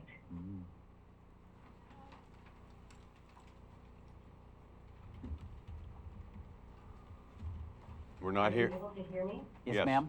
Very good. Good audio. Great. Excellent. Can you see my screen? It looks like your mail screen is what it is. Oh, okay. Let's try this.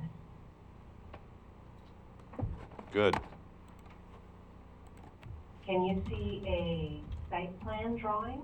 Yes, ma'am. Yes, we can. Might need to enlarge it a little bit. Oh, great. Yeah, the larger you can make it, the better, yeah. Okay.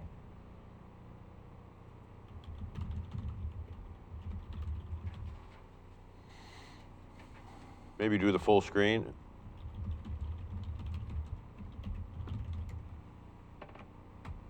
Yes, I am looking for ways to, what is the best way to do that? Is it fit to screen?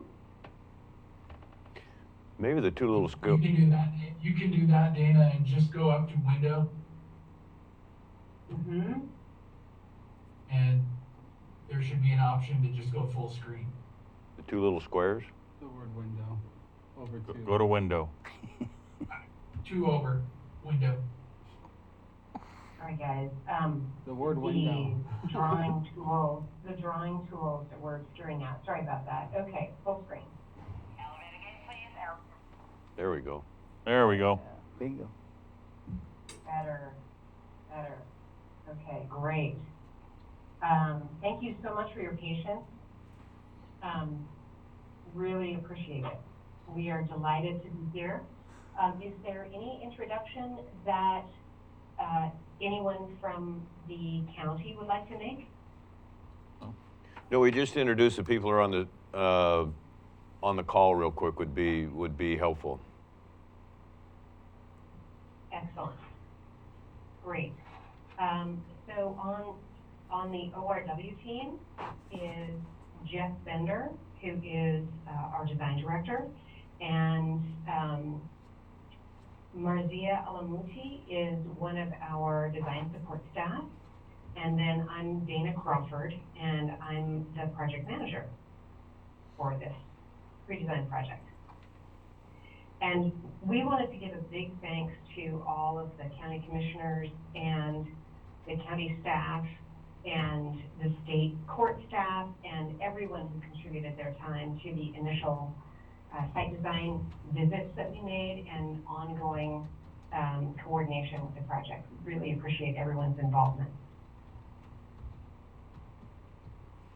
Who else do we have on the call or the Zoom, please? Jump right in.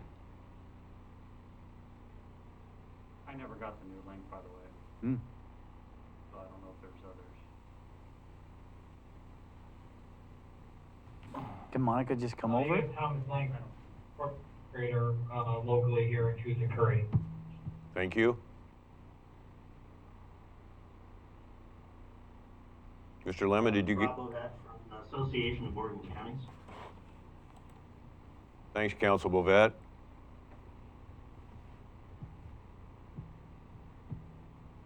I'm Phil Lemon. I'm the Deputy State Court Administrator in in Salem, and the planning funds comes partially from the Judicial Department through our budget. Likewise, thanks for your patience.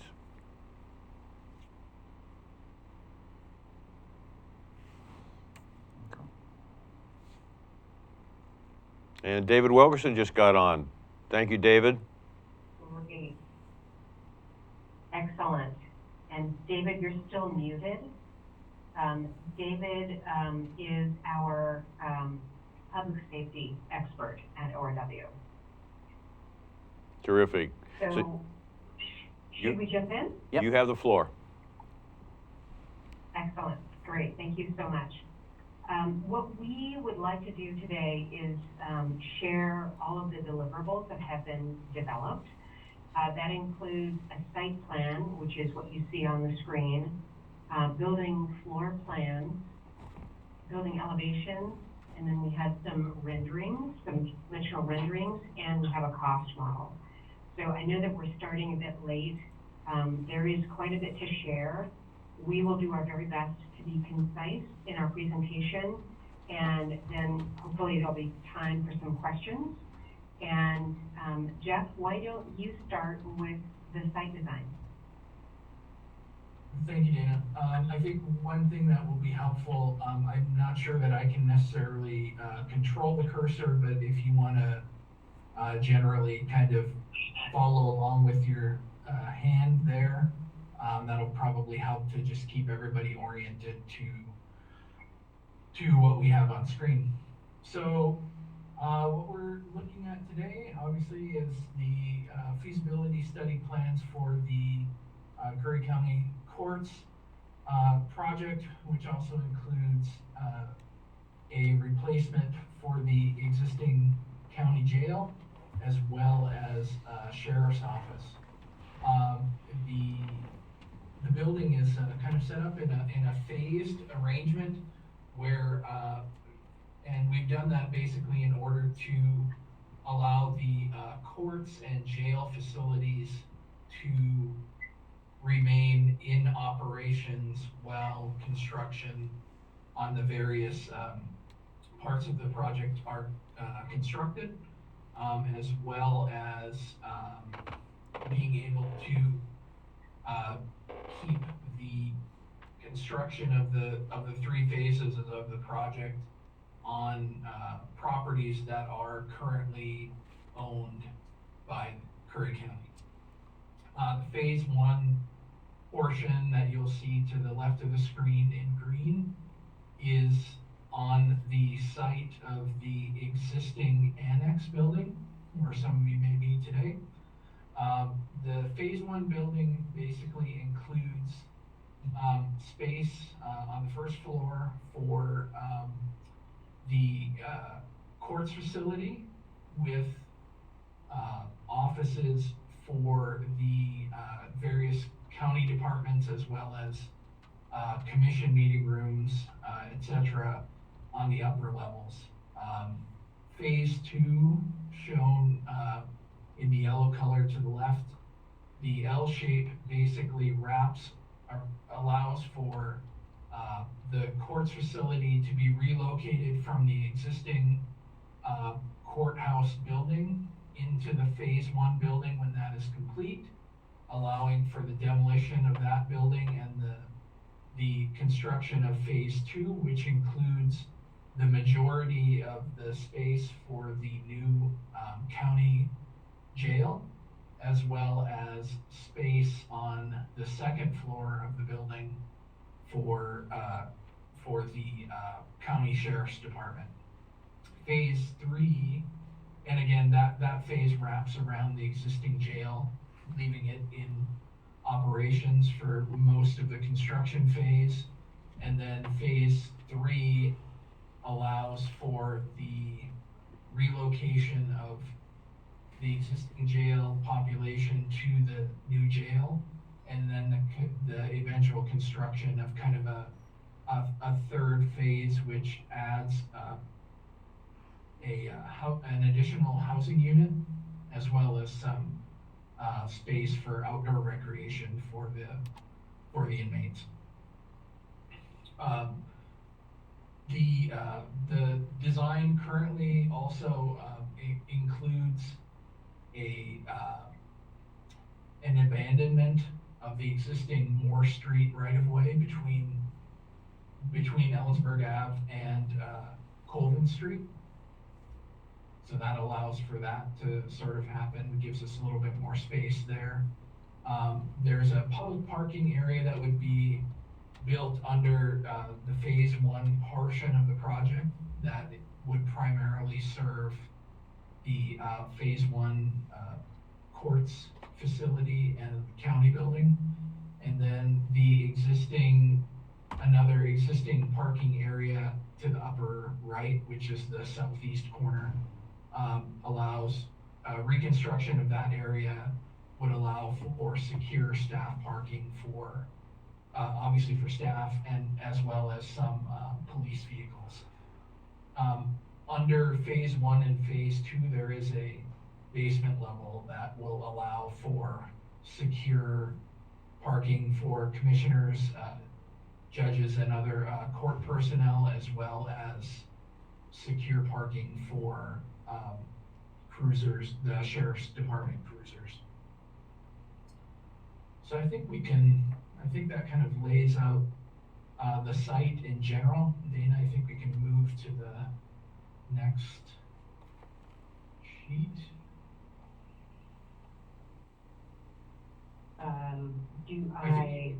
Use your right arrow on your cursor pad.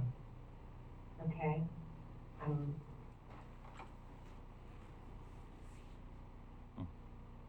Sorry for the technical difficulties here, folks. I'm not able to see all of my controls. Go ahead and escape. Just hit escape. Or click on window.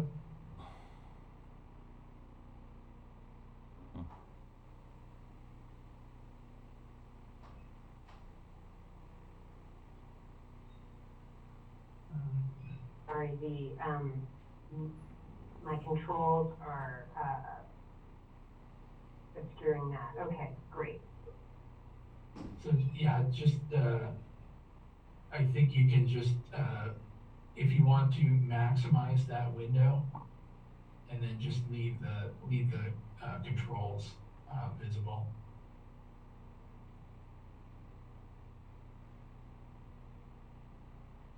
Jeff, I'm not sure what you mean by next to the X. Okay. There. Do you still have your if you use the left and right arrow on your cursor pad, does the page move or change? There we go. No, it doesn't. It just moves it around. So I'm going to go to the thumbnails. There we go. Okay.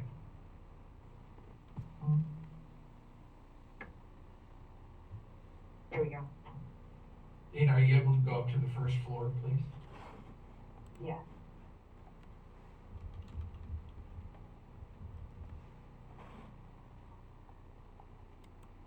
Dana, you might be able to do this using page down as well. It changes in every platform, so. Yeah. There we go. Thank you, David. Okay, so we're up on the first floor, and we'll go back down, which is sort of a great overview of the whole project, and then we can go back down to the basement. Exactly. Thank you, Dana. Great. So as you all can see, the phase 1 portion of the building is kind of to the left of the orange dotted line there. The phase 1 portion kind of has a large public lobby on the upper portion here, kind of facing east out towards Colvin Street. That brings folks into a large public lobby, and then there is a corresponding security area for the courts facility immediately inside the door.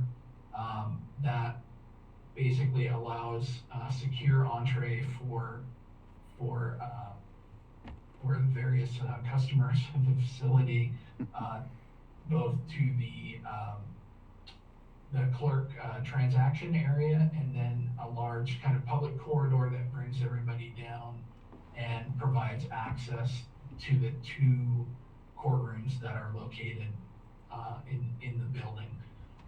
To the rear of the courtrooms are a series of additional spaces, including judges' chambers and the various, some additional office spaces for court staff and clerk staff, as well as some kind of break area there.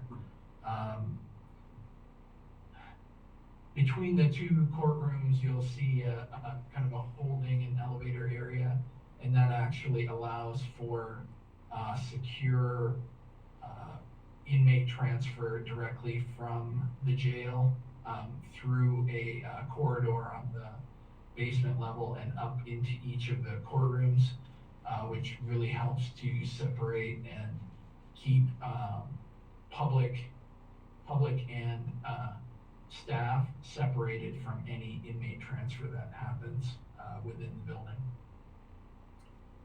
Moving on to the right, continuing with our phase 2 of construction, most of the space to the right of phase 2 on this level is actually dedicated to the new county jail space. So up front in the area where Dana's pointer hand is right now is most of the admin space for the jail, as well as a public entry and vestibule, and access to visitation area immediately adjacent to that. Behind the admin area for the jail, you'll see a series of kind of green spaces. Those are all spaces related to master control for governing inmate transit through the facility, as well as several other spaces related to inmate property, and also laundry and things of that nature. And then the large green space immediately below is the fitness area and some adjacent areas for the inmate programs.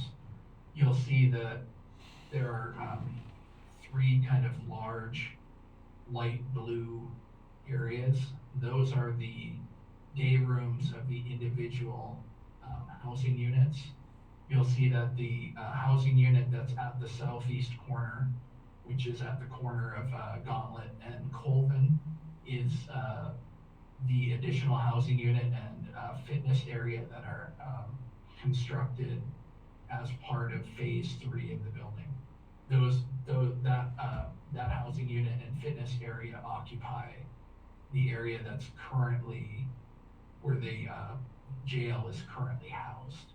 So when phase 2 comes online and the 2 largest housing units are available and the inmates are able to be transferred into the new facility, that phase 3 will allow for the demolition of the existing jail at that time, and then the addition and construction of the last of the housing units for the facility. David, did you have anything you'd like to add in terms of how this area of the jail works? No, I think just that, you know, it was a huge challenge trying to, you know, not only trying to fit the whole program on the site, but trying to fit the jail on in a way that worked, and especially creating this phase 3 in a way that made sense and didn't completely hamstring the sheriff from operations until it's completed. We are going to be nibbling into the corner of the jail a little bit and losing some cells for the control area that we're creating. But we felt that having 3 consistent housing blocks, and then having the 2 housing blocks for special housing, one now and one later, were it was the only way to create a functional jail in phase 2 that gave them everything except an outdoor rec yard. And that outdoor rec yard will have to be figured out, because we're going to be probably a year and a half between completion of phase 2 and phase 3. One possibility is to do it over to sort of to the left of the jail. There's just a little bit of area there between the jail and the property line of the hotel next door, and it's they can do laps, and that's about it. Yeah, I guess that's about the only thing I would add. Okay, great, thank you. So with that, that kind of gives us a good overview of the 3 phases on the first floor. If we come down here to the basement level, in phase 1, you can see that there is a number of parking spaces on this level that are secured parking, either for courts or other county staff. And in phase 2, you'll see the continuation of that parking area, and that becomes cruiser and secured parking for the sheriff's department. Over on the left-hand side of the phase 1 plan, there is an area for a sally port, which will allow for transfer of inmates either from the existing jail via vehicle, or from outside of the jail, possibly from other facilities, through that sally port, and then up into the same holding area between the courthouse.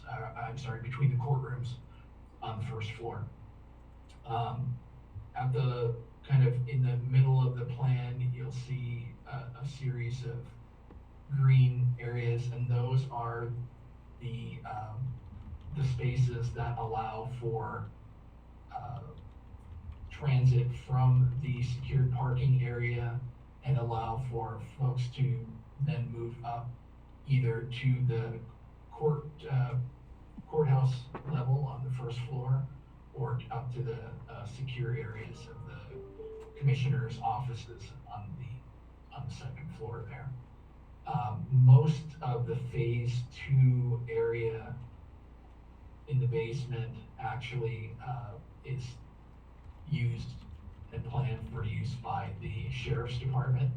There is a sally port that will allow for transfer of remanded prisoners from the public, and then to be processed into the jail itself, as well as some miscellaneous storage areas and other kind of operational spaces down here in the basement level. So Dana, I think that kind of gives us an overview of what's happening there. If we go up to level 2, so here we are on level 2. And again, kind of we'll start with the phase 1 portion of the building.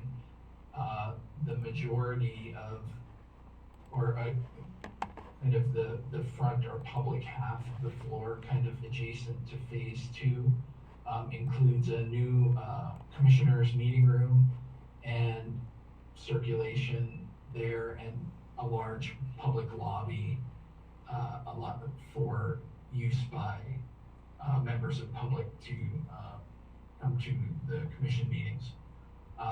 Behind that, and below and to the left of that large commissioner's meeting room, are the commission offices, and both personal offices, and then the offices of the commission staff. You'll see that there's, again, kind of a large public corridor to the upper portion of the plan that mirrors the public corridor below, and really allows for kind of generous circulation of the public to the various functions that are located on this floor. In the phase 2 portion of the plan, kind of the center portion of the plan, you'll see most of the offices that are dedicated to the sheriff's department. Most of the upper portion there are offices, private offices for sheriff's department staff. The pink areas kind of in the middle there are related mostly to interview spaces for both for victim services and for interviewing any potential persons of interest at that time. Below that, the areas are for there's break and locker room areas, as well as some briefing and training area. And in the lower right-hand corner of the plan, you'll see a large kind of open office area that functions as the bullpen for the sheriff's and patrol officers when they are in the department building. In addition, you can see on the kind of the lower part of the plan, wrapping around in C, each of the large day room spaces that you saw below have a second tier of cells on an upper level, and that allows for us to have a total of let's see, is there 24? So there are a total of 24 cells in each of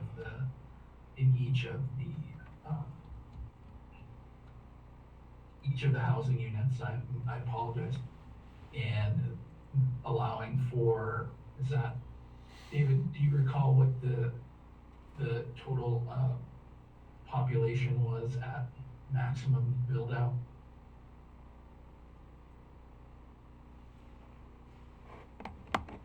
Oh, David, you're muted. Sorry. I believe it's 72 per pod times 3. Okay. It's 24 per pod. Oh, I'm sorry. That's it. Right. 24 per pod. Yeah, which is 72. Right. Yeah, that's Thank you. it. And then we also have How many people are gonna two walk off? special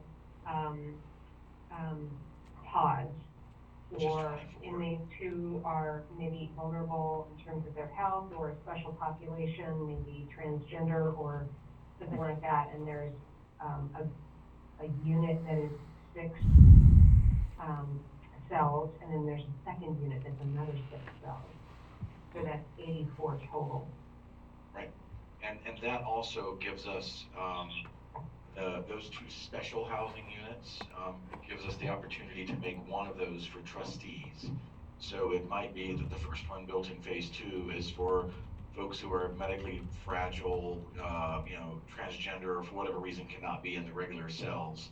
And then when phase 3 is built, that could be your trustee housing. Or however, there's great flexibility in there, and with we think that with the arrangement of the stairs and the small size of these units or these pods, that there's also the opportunity, if they need to be co-ed, for trustees or any of those populations at any point in time could be co-ed, that there's the ability to do that because they're a smaller congregate unit. Mm-hmm. Great. Cool. I'm going to go to the 3rd floor.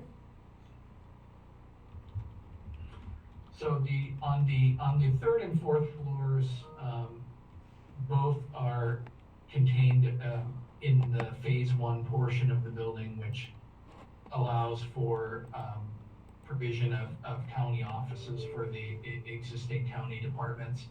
On the third floor in phase one, kind of moving from left to right, we have space for the assessor and taxation offices, as well as space in the middle for community development, the code compliance and parks planning, and also the surveyor department.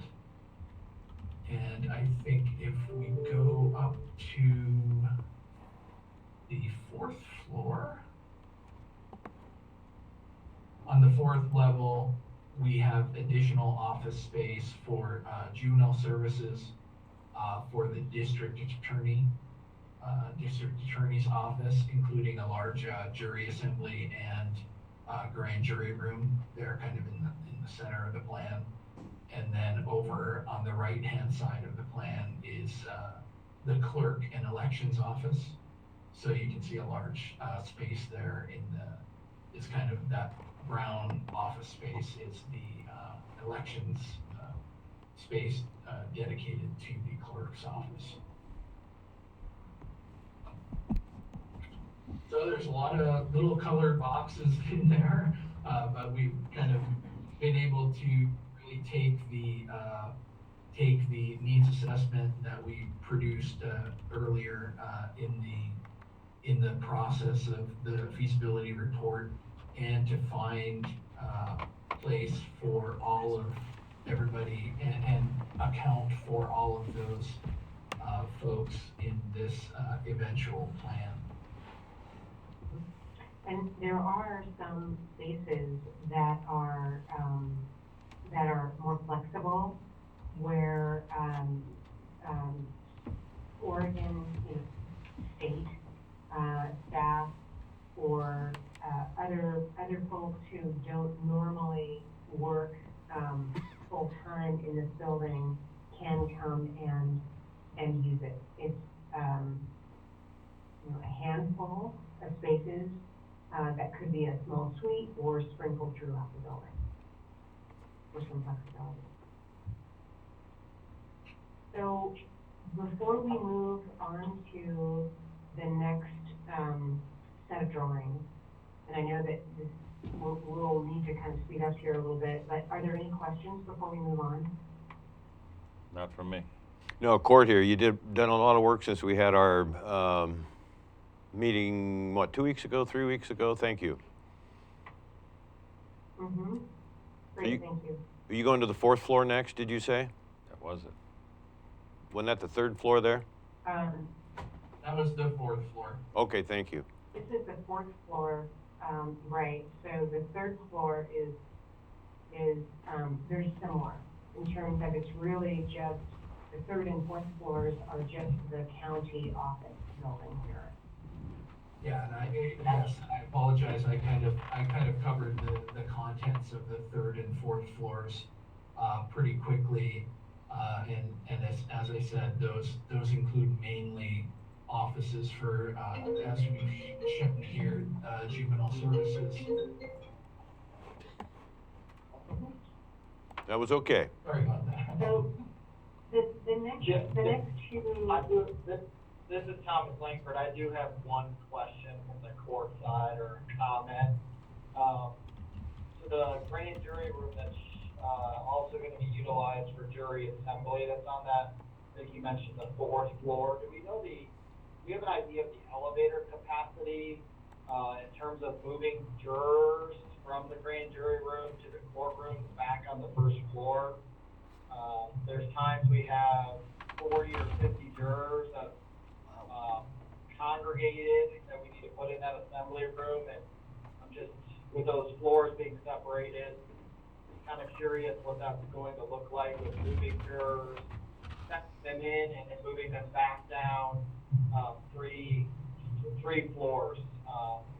Maybe it's something to ponder and not really something to answer right now, but I do want to kind of put that on the marker for all of that. Okay. No, that's a good point, Thomas. I think we've probably accounted in that particular case probably too much on the kind of the vertical circulation in terms of stair, and not necessarily having you know, a ton of elevator capacity to move those folks up and down. So definitely something to for us to consider as the design would develop. Perhaps perhaps there's another space on a lower floor for that jury assembly area and grand jury space. And it may also point us in the direction of, you know, really considering what that elevator capacity is, and perhaps enhancing that in order to facilitate that movement, because we understand how important that would be.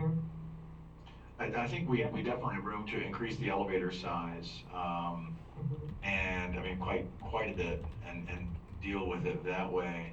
I think that if I recall, I think the first floor worked out pretty well, and I'm not sure if we'd have room in one spot for, you know, for a space of that size. Yeah, I think there was a provisional plan, I don't know, a couple plans ago where that space potentially was on that first floor as well. The population in Curry County, the juror population, it may not always be the case, but it seems to be an older population that actually shows and reports for service.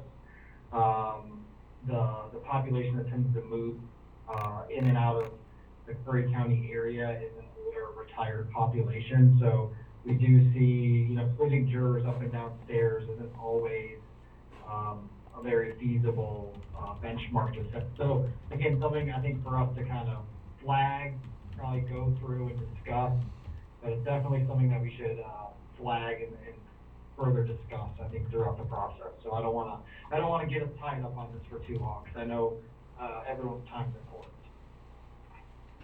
Well, that's again, great point. Thank you for bringing that up. And yeah, I agree. Yes, it was down there in an earlier kind of provisional plan, but as everything developed and kind of really filled out that space, it kind of got squeezed out of the middle. But we'll definitely, you know, as we said, kind of keep that in mind in terms of, you know, how we are able to move those folks through the building. Mm-hmm. Yep, that sounds great. Any other questions in terms of building organization? Okay. Well, we're going to move to the building elevations, but if anyone has a question, we're happy to move back to that.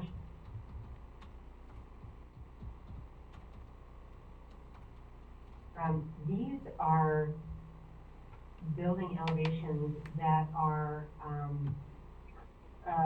kind of more of like a construction drawing, but simplified.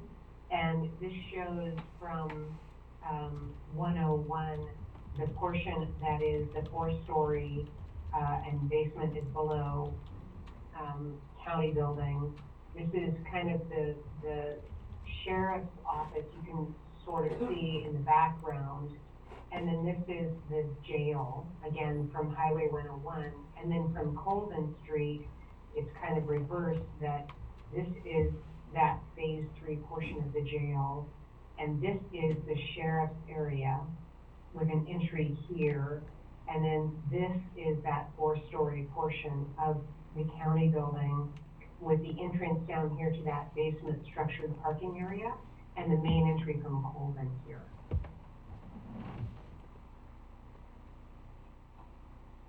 These are the other two views. So from Gauntlet Street, this is the phase 2 and then the phase 3 portion of the jail. You can see in this kind of darker gray, this is the sheriff's portion beyond, and then the tall county building beyond that. And then the next images are more 3-dimensional renderings that show some of the materiality of the project. Jeff, do you want to expand on that? Sure. So basically, we're kind of a little bit below and facing towards Colvin Street from the east. We can see the kind of lower portion of the building there is clad in a brick masonry material, and the kind of the main pedestrian circulation areas at that side on the first and second floors, adjacent both to the courtrooms on the first floor and the the commission chambers on the upper floors, are kind of allowed to be a little bit more glassy and open to out to Colvin Street. The idea there is we would be looking at some timber window systems to really accentuate and give some warmth to that whole extent of the building. The main entry to the building is kind of there to the left, again, kind of rendered in that timber window system. And you'll see the kind of upper floors of the county building beyond that are, again, rather glassy and open, but on the upper floors kind of clad in a somewhat more neutral metal panel material. Again, looking at really enhancing the landscape and the streetscape along Colvin Street. This next view is kind of from a little bit further to the south, looking at the entry to the jail facility. The kind of green wall pushed back there is the wall that separates the street from the kind of inmate recreation yard.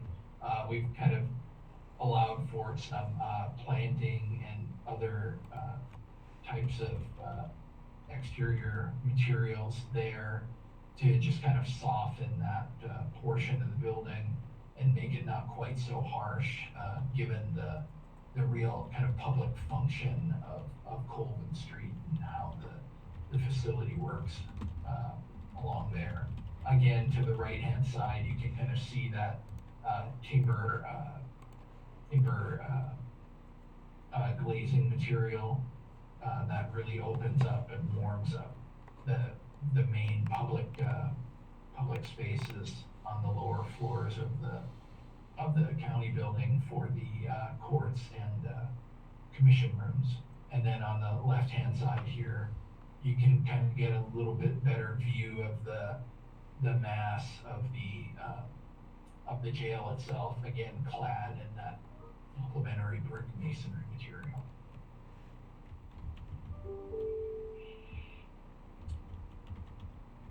So this kind of overhead view gives us a real kind of overview of the entire project, and hopefully helps to explain a little better the overall composition of the building in 3 dimensions. Again, you'll see to the upper right is the courts and county tower, if you will, the 4-story portion of the building. Again, in the center of the composition, you'll see the upper floor, which is the sheriff's office, with the jail facility immediately below that. And then the 3 main housing units kind of around the corner there, with the 2 specialty housing units in the center of those. The large kind of open area there in the middle is the recreation yard for the facility. We've kind of showing some preliminary ideas here in terms of allowing these kind of popped up roof areas on each of the day room facilities that allow additional natural light and ventilation down into the main day room portions of each of the housing units. Thanks, Jeff. So that concludes our the three-dimensional drawings and renderings. And the last two sheets that we have are on the cost model. But before we do that, are there any questions about the renderings? No. Ms. Crawford, I think we're running a little low on time, no fault of yours. So on the figures, I think what we might want to do is table that until maybe after the first of the year. We've still got quite a bit of our meeting to go.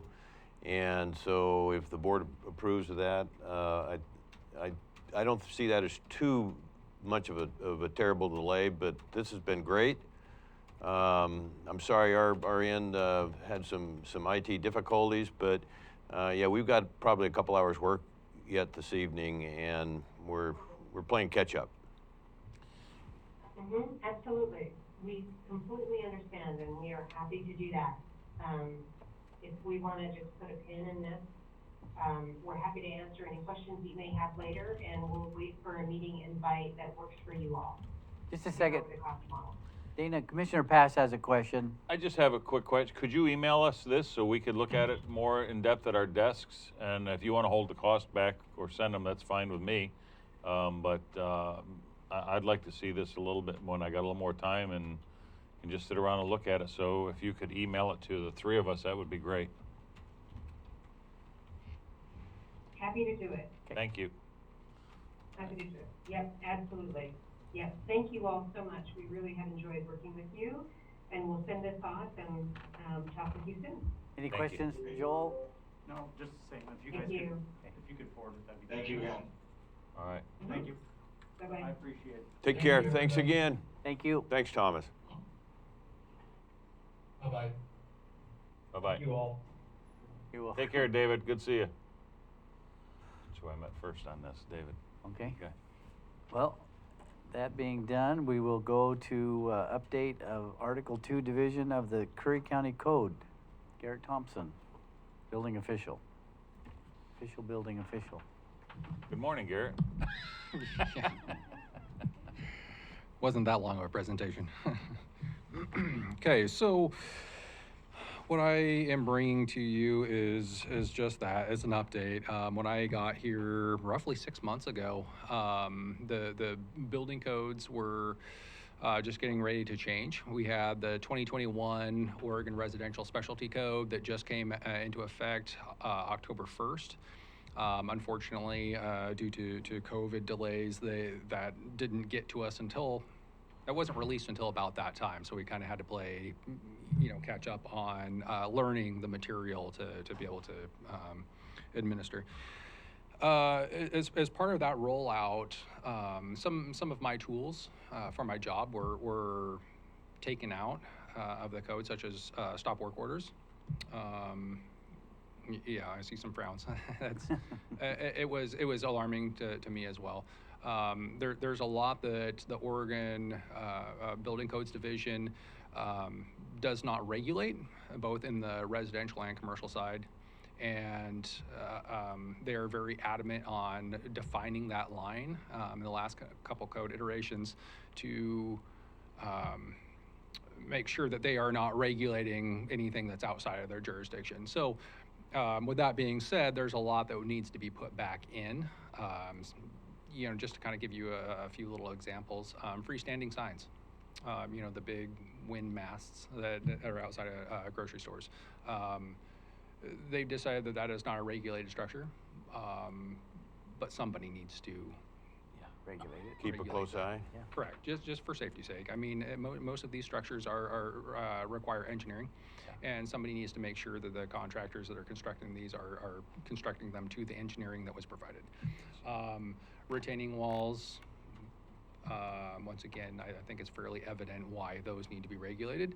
And on the residential side, there was the stop work orders. One other thing that is in here that I added in was a dangerous building code. That's extensive. I mean, the original code was fairly barren of any teeth, giving me authority to go into some of these dangerous buildings that are in states of failure and tag them for being a dangerous building. So what this does is what I tried my absolute best to do was to put in not only the teeth to be able to regulate some of these dangerous buildings, but also guidelines so that after myself, any future individuals would have a hard time misusing that. I don't want to see people's houses, being demolished or deemed unsafe. I want it to stay fair. So that was what I really tried hard to accomplish, as well as put back into some of the things that the code has taken out, such as regulation of some of these appendices that are still in the code that are not part of the adopted code. Does anybody have any questions so far? I have one. Go ahead. Sure. Does the change in the code address, you said buildings that are basically condemnable, demolition of them as well for public safety hazard? No, it adds nothing towards it at all. Because I know one building right next to us, the roof is completely collapsed on this building. And if my 8-year-old grandson was out there playing, he might run into the building and the building falls down on him. So that is part of the gray area that we have between county and city jurisdictions.